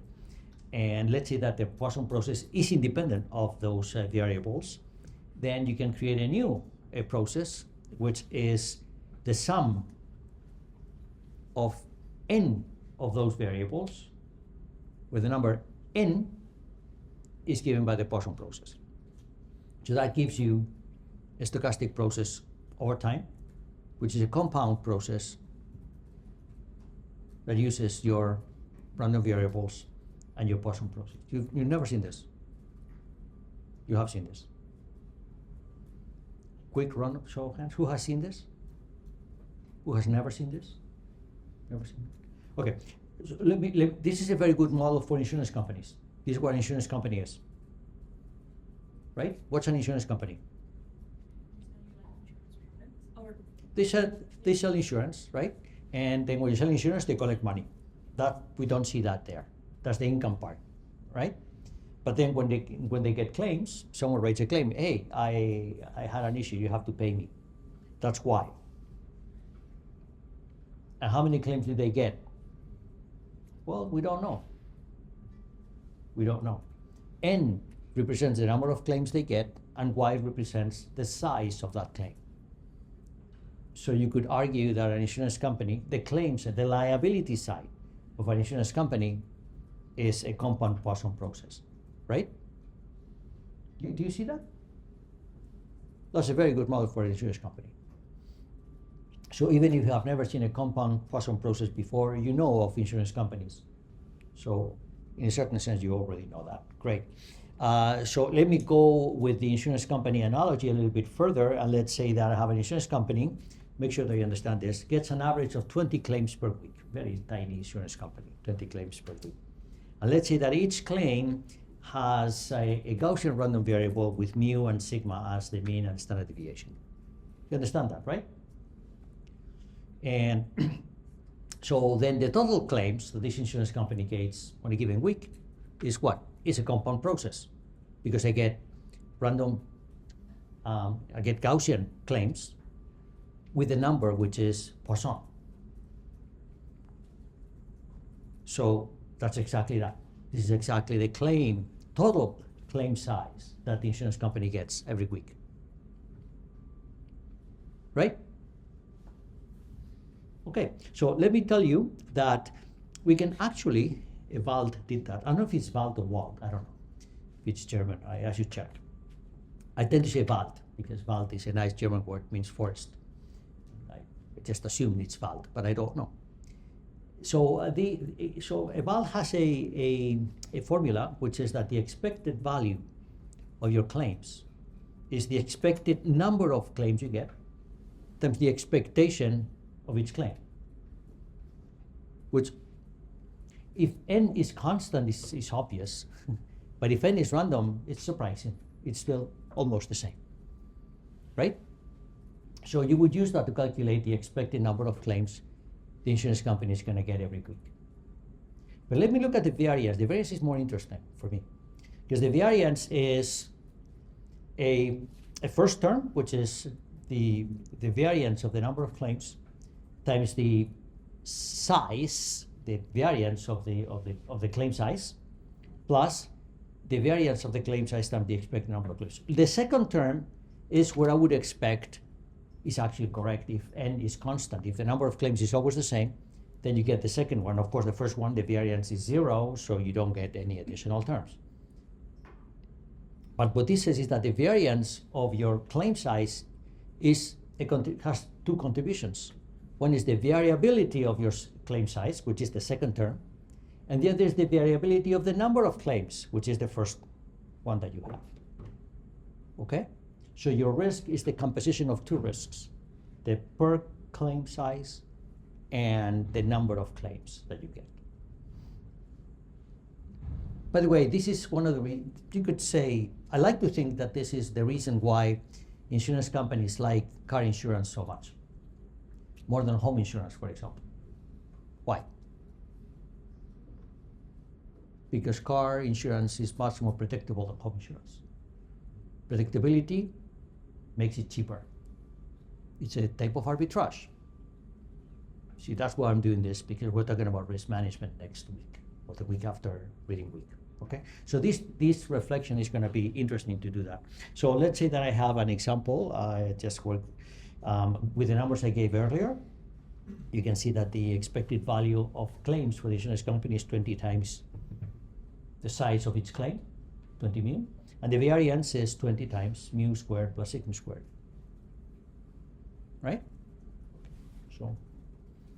So that means that the total weekly claims has a certain mean, and the standard deviation that we can calculate is there. All right, let me move on. So let me now build everything we have here to show you other types of stochastic processes which will be very important for us moving forward. The first is it's called the mean reverting process. It's the one that you have there. I don't know if you have seen it before, but in looking at that, it's also called the Ornstein-Uhlenbeck process. An Ornstein-Uhlenbeck process is defined as follows. It's a process that has a long-term mean. This is the process, this is the number to which this process likes to go. And you can see that because this process is the addition of two things. You have the first term is the intensity of the mean reversion, and the second is the intensity of the randomness.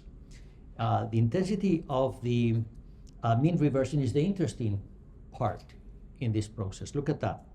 In fact, look at the sign. If the process is below the mean, that number is positive. That means that the process likes to go up. But if the value is above the mean, that number is negative. That means that the process has to go down. That's what's called mean reverting.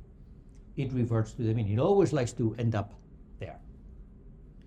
So this is, for example, the process which is used to model interest rates. Your assignment number 1, you did this analysis over time. If you were to model that using a stochastic process, you would use something like this.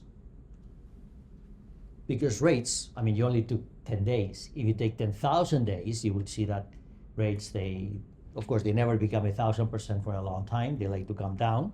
But if they are 0, they like to go up after a while. And there's a long range mean, which is like maybe 4%, and that's where they like to somehow convert. So this is a good model to model that. Yes?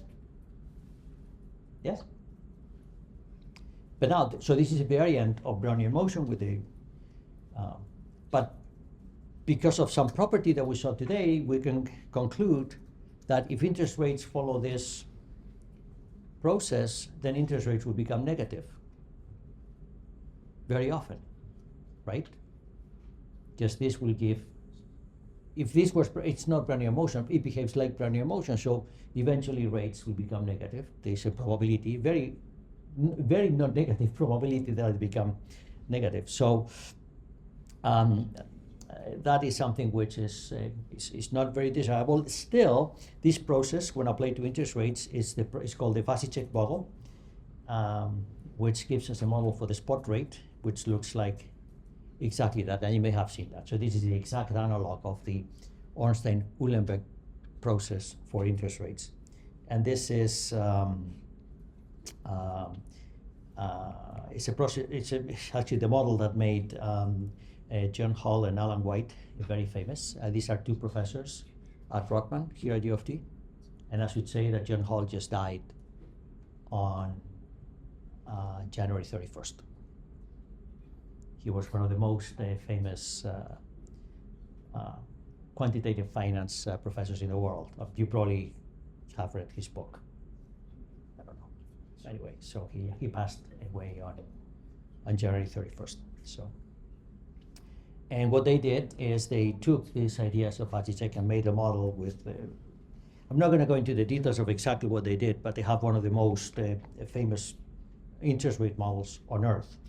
Now, Cox, Ingersoll, and Ross, they took that model and they did something very dramatic. They look at the volatility term and they multiply the volatility by the square root of the interest rate. Why did they do that? Well, they did that because this model prevents rates from becoming negative. See, again, I actually don't want to give you the proof, but I just want you to think intuitively about that, which is that if the interest rates become small and about to become negative, what happens is the volatility becomes very negative because very, very weak. The volatility becomes very, very weak as rates are very low. So that allows for the drift to become stronger, relatively speaking, so then it drives the interest rates up.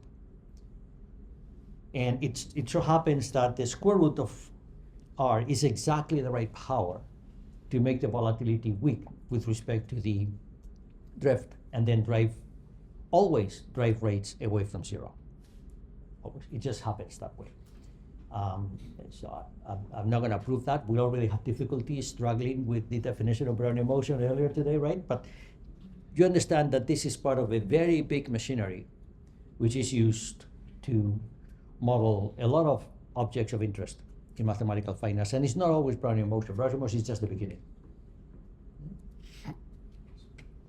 Okay, and this whole thing develops into a very rich theory of stochastic differential equations, and the best book there is the book by Oxendall. It's in the website. You can read it if you really like this stuff, and you can spend years and years and years working on this. This is a very rich area, very, very useful. Okay? But for us, this is all that I'm going to do. It can be shown that a stochastic process where the volatility term scales like a power of the variable itself will always be non-negative whenever the power is bigger than a half. Okay. There's a whole industry dealing with things like that. And then another theory which is developed by some people is, I don't think it's very useful, but some people, they do it, is the process which is Brownian motion with jump. What they do is they add Brownian motion to a Poisson process. What's the use of that? The use of that is to say that you have Brownian motion most of the time, but then every once in a while you get something that gives you discontinuity. Markets go up or typically down, right? And that's a way to model crisis and stock behavior and this and that. And now we really are witnessing a huge landscape with a lot of models that attempt to do lots of different things. The Heston model is another one such a model where what we see here is we recognize the old stock price process, where what's new today is that the log price does not evolve like sigma times Brownian motion. It's the square root of sigma times Brownian motion. And sigma itself is not constant. It actually evolves also like a mean reverting process, Ornstein-Uhlenbeck, like that, with the square root of sigma as the volatility to prevent the volatility from becoming negative. One thing is that interest rates become negative. Financially, we're uncomfortable, but the volatility becoming negative, we have a big problem with that. So we need a process like that. And these coupled equations, one for the stock, one for the volatility of the stock, becomes the Heston model, became very popular because this model can explain big tail behavior in the stock price distribution. Needless to say, these are very difficult models to work with, but as you can see, everything stems from the Brownian motion, which has increased the complexity to be able to adapt what we have, the mathematics we have, so that the financial realities they are trying to look like become closer and closer to each other. Okay. And the Brownian motions between the stock and the stochastic are considered to be independent.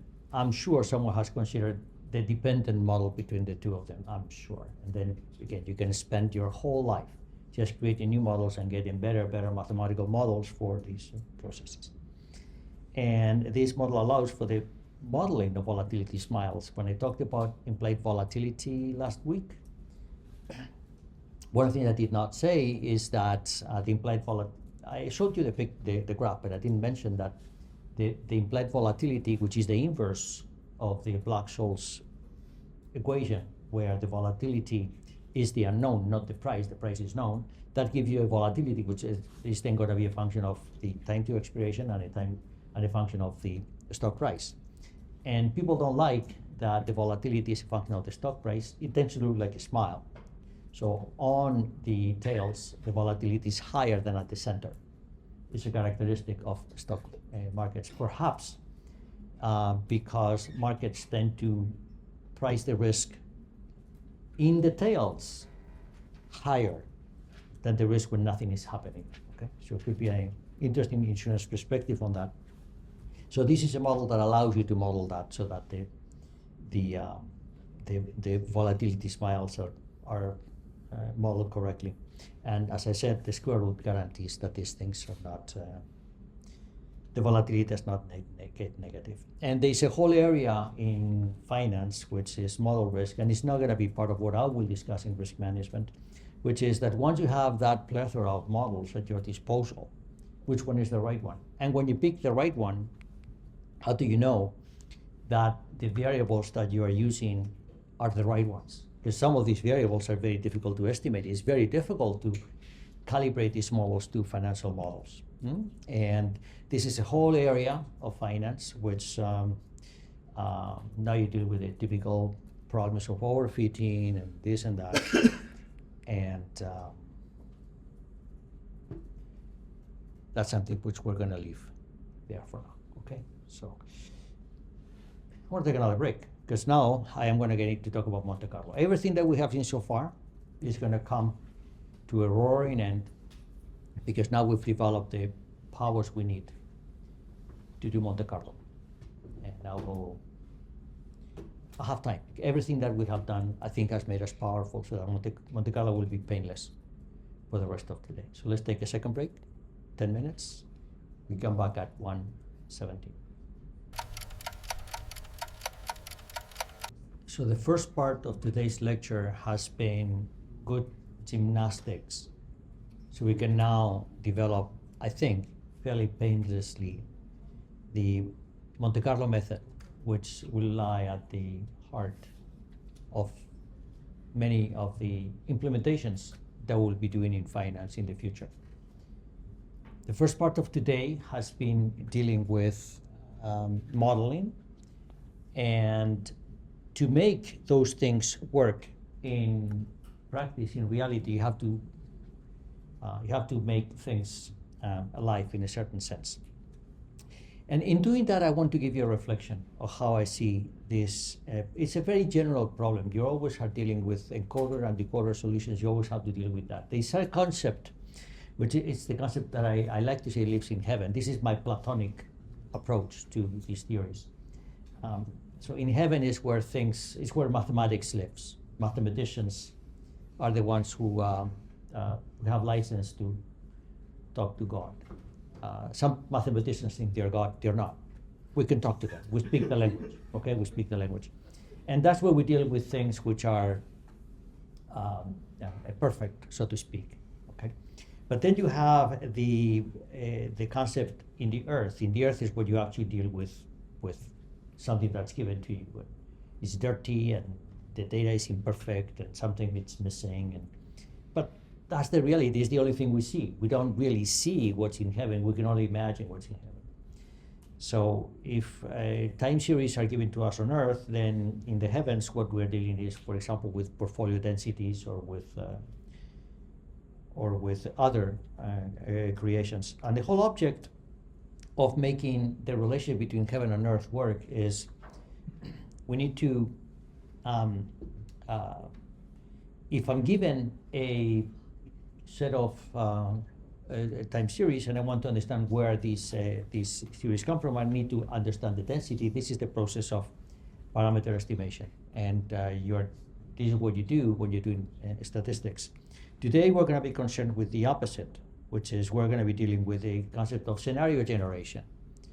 Is if the density is given to me by the heavens, then how do I go from that thing to creating things on earth that look like that? Okay, so you always have that process from earth to heaven, that's parameter estimation, from heaven to earth, and that's scenario generation, and that's what I'll be dealing with today. Everything I dealt in the first half, well, 2/3 of the class today was going to the heavens. But now we're going back to the earth. And that's where we do things which are really useful. Only one comment about the process of calibration. The process of calibration is typically done through a different version of maximum likelihood estimators, just to connect with something that I'm sure you have seen. So if you are given a certain distribution parameterized by a certain number alpha, when I talk about the copula, I'll tell you what a copula is in a few minutes, then this alpha is your parameter space. And the whole exercise of estimation is understanding what alpha is. This is what you do when you estimate the mean and the sigma. This is what we did earlier when given a Brownian motion observations, we try to estimate the mean and the standard deviation. That's what you do to go from Earth to the heavens. You're given things, they're in Excel, they're in some database, and you need to understand what is the heavenly version of that. What's the mathematical objects that explain what you have there? The mean, the Ornstein-Uhlenbeck process, the Cox-Ross-Ingersoll process, the Heston model, all of them live in the heavens, where they're useless, unless you can make them work on Earth, right? So there's two processes, from Earth to the heaven, to understand what Heston process is this. That's what I'm talking about. Then when you have it, okay, how can I use it for simulation, for example? Then you have to go from the heavens to the Earth. And this whole process is that. When you digitize music, you do exactly the same thing. Okay? You have these heavenly objects, sounds great, but then you put it into your iPhone. How do you put it into your smartphone? Well, you need to digitize it. Once in the iPhone is great, but then how do you listen to it? Well, you have to encode, decode. It's always the same. Okay, it's always the same.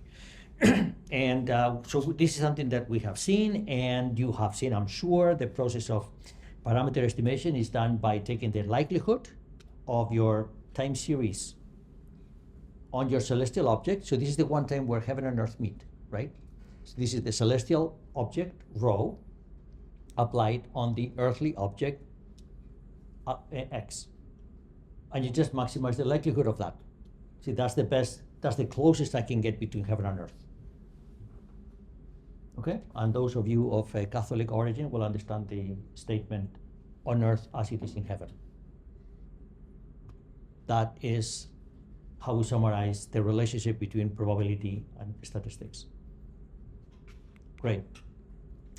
By the way, the likelihood is usually maximized not by looking at the likelihood itself, but the log likelihood is much, much easier to, just the logarithm of that.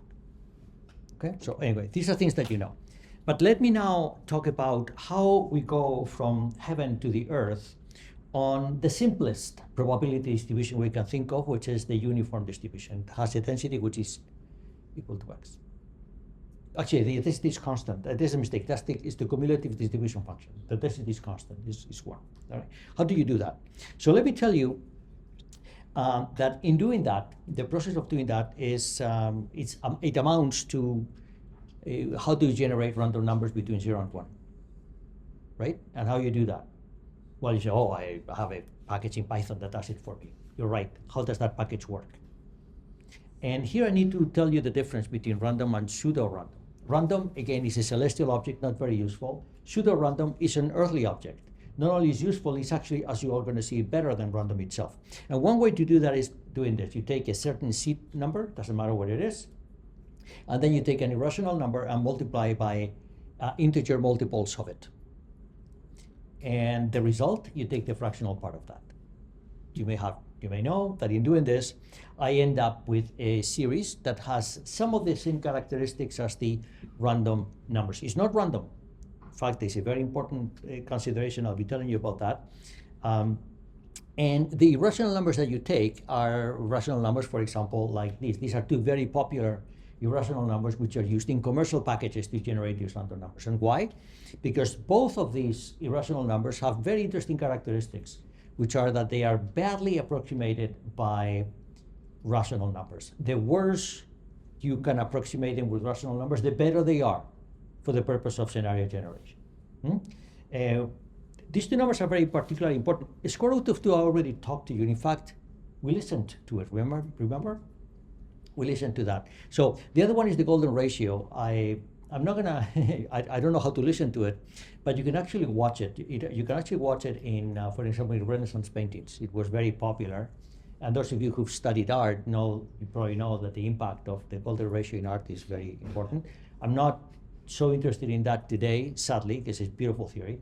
But what I'm interested in is the difference between random and pseudo-random. And that I will explain with this graph. This thing that you have here is a very good explanation of what that is. Now, before you look at that, I will remind you of another problem you saw in probability, which is if I was to do the following experiment, we're going to get very surprising results. I know you've seen the experiment before, but if I look at everybody's birthday here in class, including the 14 people online, I think it's the record of people being online when we have a physical. That's because of the weather, I guess. So some people must be happy that we're doing this online. But if we do that, the probability that two of us have the birthday on the same day is very high. You've done that, right? And you know why. The answer is not, oh, because I've done the calculation and with numbers more than 23, the probability is 95%. That's not what I meant. What I meant is that the reason why is that randomness favors clustering. It's a fact. It's a fact that has tremendous implications in many, many, many things. So that's where random numbers tend to look like what you have on your left rather than what you have on your right. I'm doing these things in dimension 2, which is easier to visualize.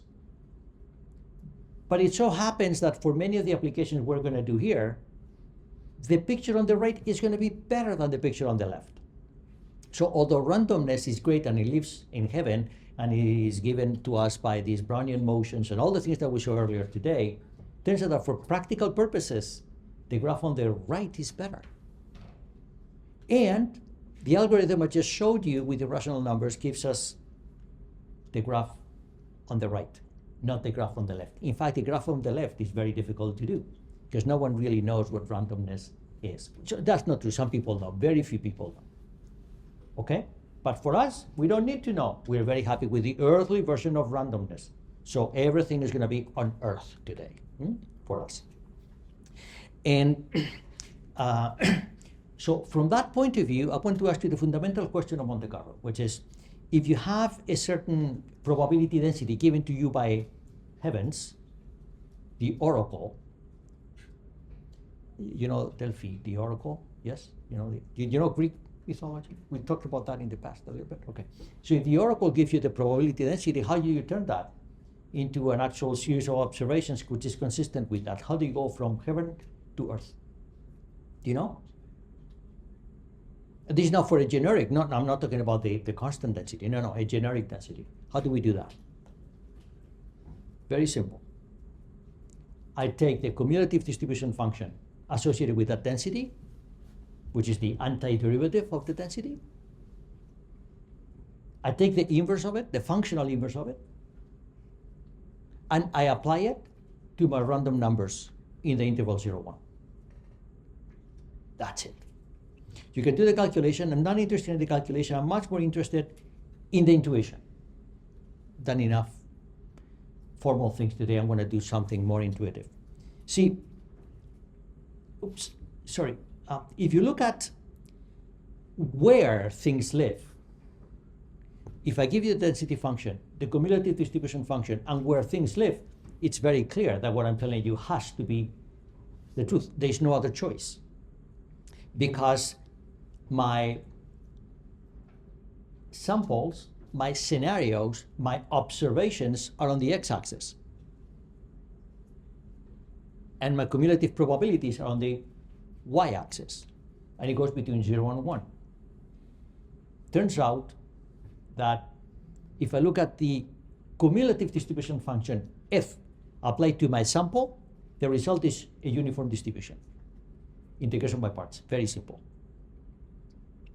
If that's the case, then you give me your uniform distribution on the 0, 1 y-axis, and I map it back with the inverse of the cumulative distribution function, and I get something distributed according to the laws of that density function, that yellow curve, which is the derivative of the green curve. Integration by parts. If you've never seen this is called Sklar's theorem. You've never seen it, do it yourself. Integration by parts. I'm not going to waste my time with that. You believe me? Just make sure that everything lives where it's supposed to live. So this is something very, very important for us, because this is the relationship between the two functions, because that means that one-dimensional Monte Carlo is extremely easy to do. That's the process.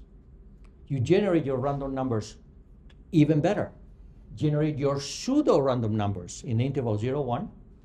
For example, taking the fractional part of this algebraic expression I gave you earlier, map it back with the inverse cumulative function of whichever density is given to you by the heavens, and the result is your scenarios, which are distributed exactly as the heavens told you. You understand what I'm saying? I'm being a little bit allegorical. Saves time. And it's more intuitive. Everybody's with me? You can program this yourself. You just need a random number generator that generates random numbers in the interval 0, 1. You calculate, or the heavens, just look at what the heavens give you for the cumulative distribution function, do the functional inverse of that, and apply to those numbers. Guaranteed what you get is distributed like the derivative of f. Guaranteed. Integration by parts. Sorry, it's a change of variable. Very simple formula. I did say integration by parts. No, it's not integration by parts. It's change of variables. Very simple. Very simple. Okay? So that's your one-dimensional Monte Carlo. Wasn't so hard. Now I can simulate anything. I can do this in n dimensions by exactly the same method. I now take a number, an arbitrary number, a seed. It's just a vector. And then I add a integer vector times a collection of irrational numbers which are linearly independent in a rational field. For example, square root of 2, golden ratio, square root of 7, square root of 11. Okay? And that allows you to generate random numbers uniformly distributed in n dimensions. And then I have the question.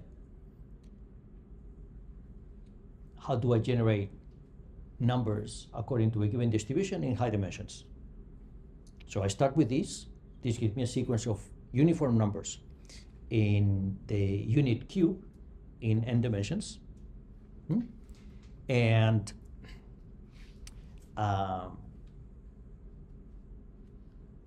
the result will be identically distributed. However, let's look at the collection of all of the probability distributions I can have uniform on the marginals in dimension n.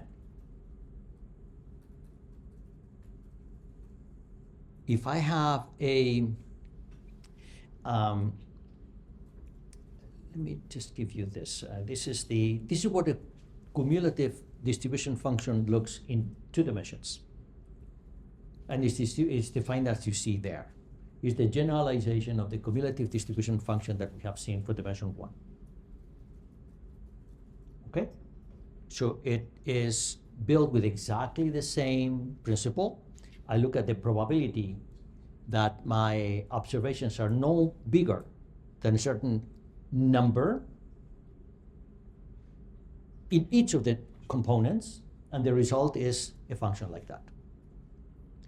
Its derivative, its partial derivative is the density, as before.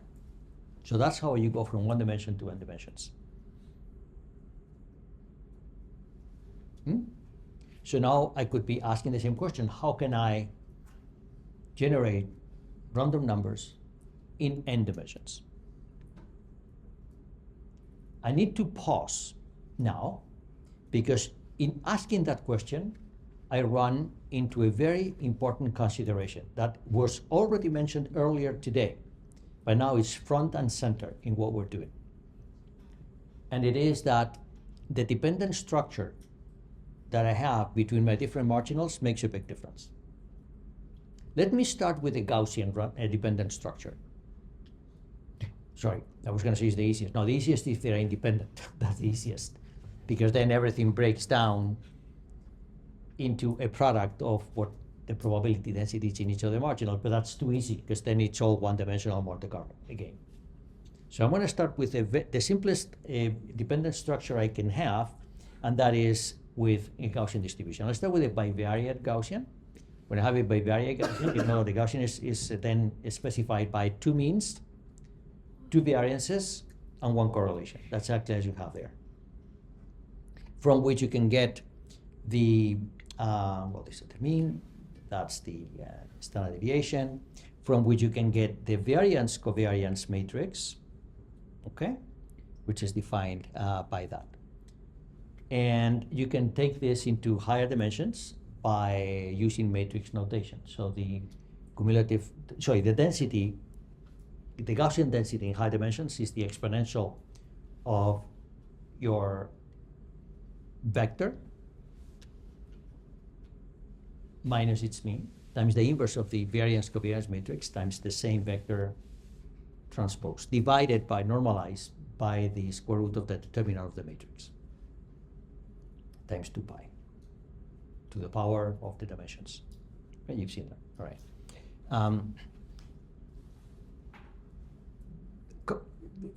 Conceptually, because now we're in heavens, right? This is the heavens. So in the heavens, I can diagonalize my variance covariance matrix. I can always do that.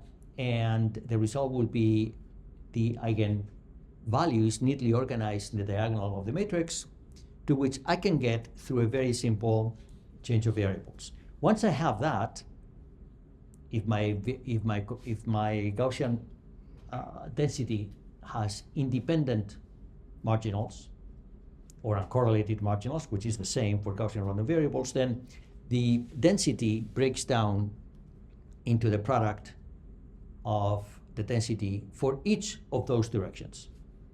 That's the key. That's why high dimensions, Gaussian in high dimensions is very easy to deal with, because they break down into the densities in each of the marginals if I change into the coordinates given by the eigenvalues and eigenvectors of the variance covariance matrix. I'm not losing you. You've seen this. In fact, we saw this already when we talked about principal components, which is what you did, by the way, in your assignment number 1. So you're experts at this now. You're total experts. Great. So in other words, what I have is I have a change of a basis given by my orthogonal basis of the eigenvectors of my variance covariance matrix, in which everything looks diagonal. If everything looks diagonal there, then I can use this as a way to generate random numbers, as I'm about to show you. Now, there's a word of convenience. Diagonalization is a very expensive computational exercise, very expensive. Much, much easier than diagonalization is to calculate the Cholesky decomposition. So let me not get too much into that. I don't want to now segue into numerical methods, but I will use the Cholesky decomposition for practical reasons, but I will use the diagonalization for conceptual reasons. So the Cholesky is on Earth, and eigenvalues are in the heavens. But they really are the same thing.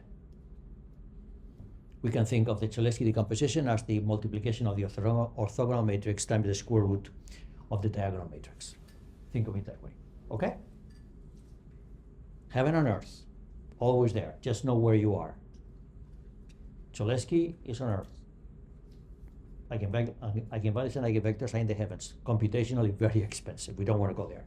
All right, not important for us, because how do I sample Gaussians now? If I start with a variance covariance matrix A, I make the observation that if I had a certain observations which are consistent with that, the Cholesky decomposition inverse times those observations gives me something, gives me a variance covariance matrix, which is diagonal.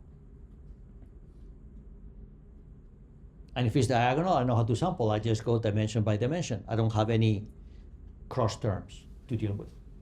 So the observation is that the Cholesky decomposition would map any Gaussian sample into a Gaussian which is 0, 1.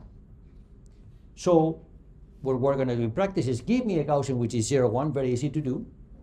Then I multiply by the Cholesky decomposition and I have the Gaussian I'm looking for, right? So how do I do by the way, this is the proof of that. I don't want to go through the proof of that. Very easy to have it here. So how do I calculate how do I sample a Gaussian then? It's very simple. I just follow this scheme that I have here. If I have to do an n-dimensional Gaussian Montecarlo, what I do is I remember that I can do one-dimensional Montecarlo,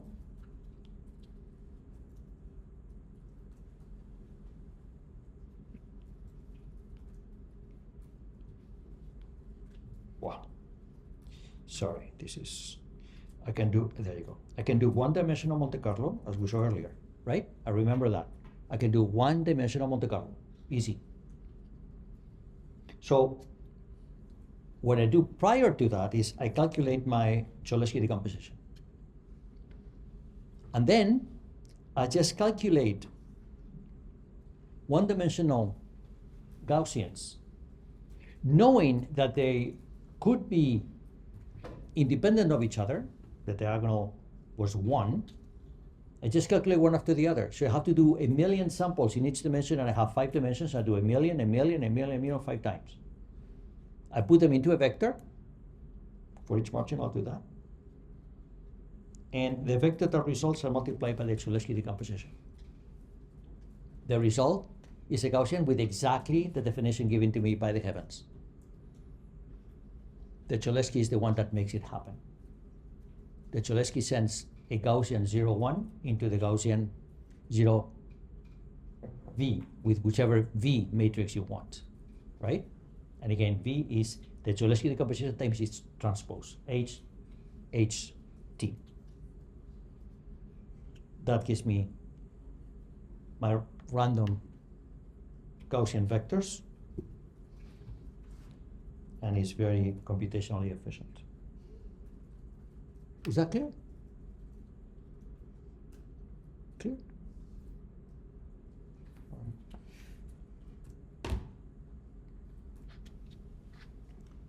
So, I remind you of something that we already saw. The principal components of the variance covariance matrix. This is your assignment number 1, so I know that this is very fresh in your mind. You all went through that. Okay, by the way, I'm curious what kind of eigenvectors and eigenvalues you got. There's apparently something weird happening in the market this year, no? I'll have to look. I'll be very interested in what eigenvalues and eigenvectors you got. Let me not talk about that. But this is something that we saw. I just want to remind you, this is something that we saw. And actually, this is what you did in your assignment number 1. But going back to the Montecarlo in multivariate distributions, let me ask the question, what would happen if I'm dealing with something which is not Gaussian now? Which is the important thing. This is where we wanted to get. This is the climax of this whole first half of this course, being able to sample a non-Gaussian distribution in high dimensions. We already know what the cumulative distribution function is, and it's right there on the screen for you. And we know that the cumulative distribution function will map the unit cube, if they are uniformly distributed, will map the unit cube into the unit interval. We saw that earlier. It's Clark's theorem in high dimensions. Yes? The cumulative distribution function will always map your sample space into the interval 0, 1. And the result will be a uniform distribution, always. So here we have a very important reflection, and this is the thing that I need you to understand. Once we understand this, we're done. Think of each of the marginals. We know that if I map each of the marginals with its own cumulative distribution function, I get something uniform. Yes? Yes.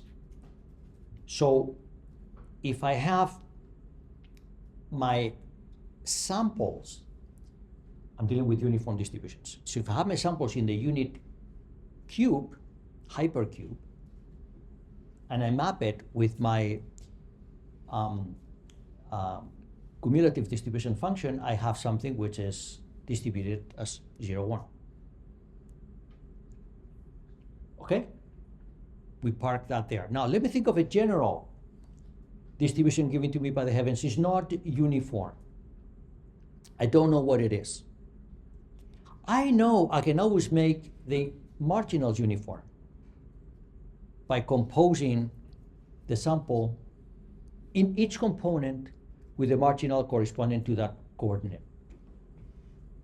In other words, all of the distributions that I can be given are always going to be simple mappings of something which is uniform in its marginal distribution. Therefore, what I have here is everything that remains. And this is something, I don't know if you have seen this, but every time you're dealing with a Gaussian, every time you're dealing with any multivariate distribution, there's two fundamental structures that you have. One is the structure of the marginals, and the other is the structure of the dependent structure. The marginals is whatever they are. They are given by one-dimensional distribution functions. The dependent structure is always the difficult part, always. But what I now know is that the dependent structure is parameterized by every possible function I have, which maps the unit hypercube into the real line, into the unit interval in the real line.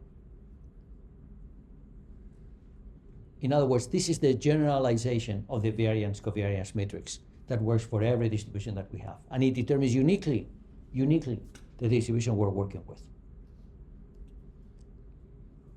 This is not hard, but it's surprising. For a Gaussian distribution, the marginals and the variance-covariance matrix determine your distribution perfectly. For all other distributions, is the marginal distributions and this function that maps the unit hypercube into the interval 0, 1 determines your distribution uniquely. So this is a very important, this plays the same role as the variance-covariance matrix. And this has a name, it's called the copula. Okay? So let me write it down for you. If I have a cumulative distribution function in n dimensions with marginal cumulative distribution functions given by f sub I for each of the components I, the vector that takes your sample map in each of its components by the inverse of its corresponding cumulative distribution function give you something which is distributed on the marginals like uniform distributions. And the dependent structure, we don't know. But that's the parameter that's left for us. And that's what's called the copula. Plays the role of a variance-covariance matrix. Okay. These brochures of copulas, which are used for different purposes. At this point, mathematics becomes botany, like Robert Brown, because you have a brochure of different copulas that you can work with. You have the Gaussian copula is the one that is used most often, okay, or has been used most often. But here I want to draw your attention to something. I'm finished, okay? But I need you to understand this, and this is something which we'll come back. There's this article, it's called The Formula That Killed Wall Street. I don't know if you have seen this.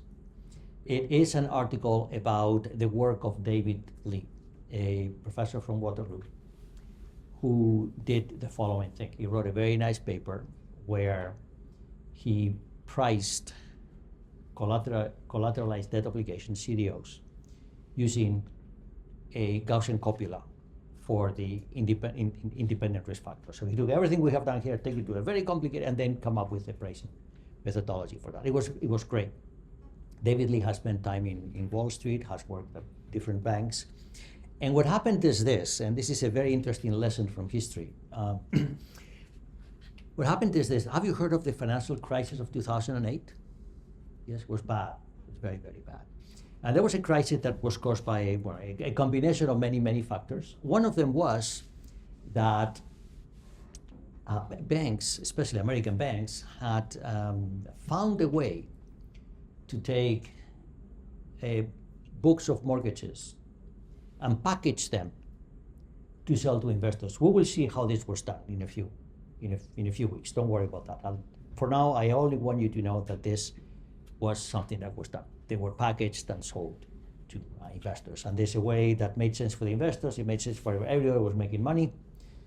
But they were taking risks that they were not aware of as something happens. Yeah? Well, that's how we learn. Turns out that in the midst of this, the formula by David Lee was used, I guess, by some of these traders to understand the value of those investment products that we'll explain and trade them with each other, perhaps in a similar way as we developed the 33-cent game. Okay, and they thought they had a very good. Turns out that, the price was wrong, was completely wrong, and but this was used by so many banks that the market for these types of products grew enormously because it looked like everybody was making money. It looked very close to an arbitrage opportunity. And then the credit market grew by billions and billions and billions until something happened, which we'll understand. We will see in this course what happened. But for some reason, this paper got blamed. And that's what it says, the formula that killed Wall Street.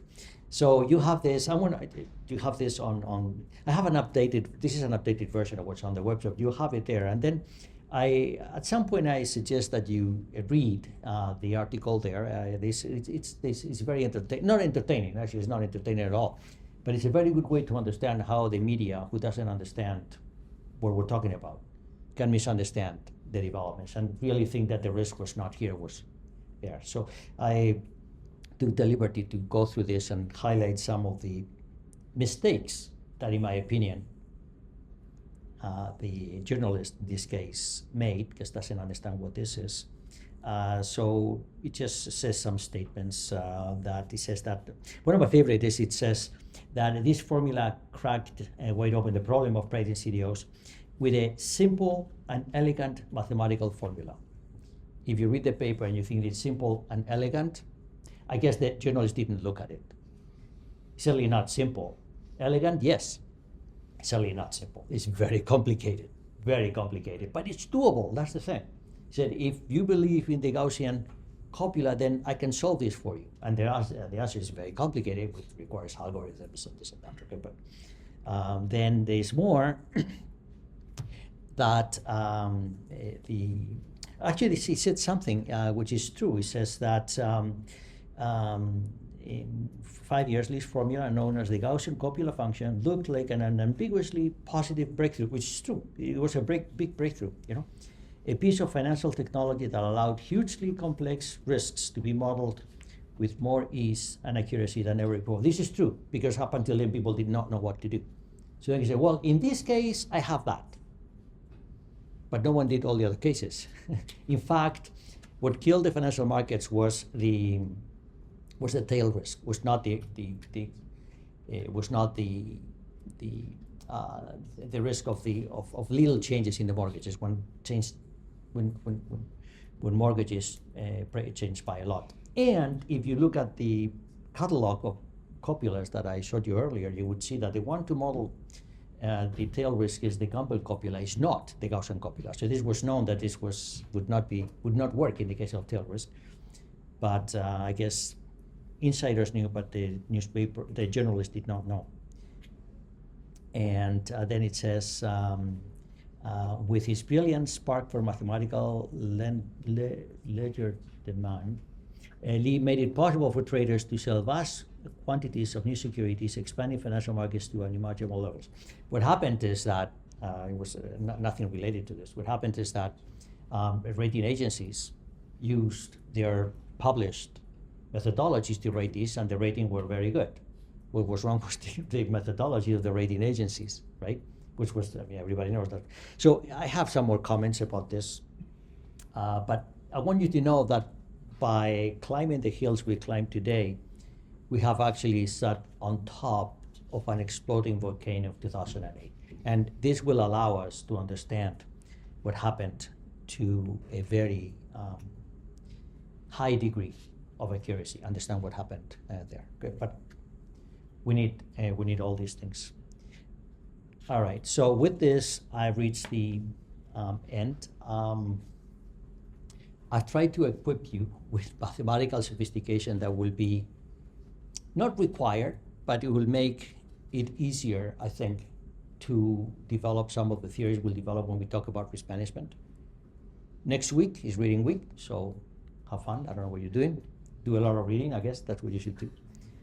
But when we come back, we're going to change everything we do here. We're going to leave the heavens forever. We're going to do everything on planet Earth. We're going to understand how markets work. No one works for free anymore. Right? I'll start with risk management. I want to give you the history of risk management, which is where I suspect most of you will be getting your jobs. Okay. And then we'll talk about investments, and then the course will be over. So.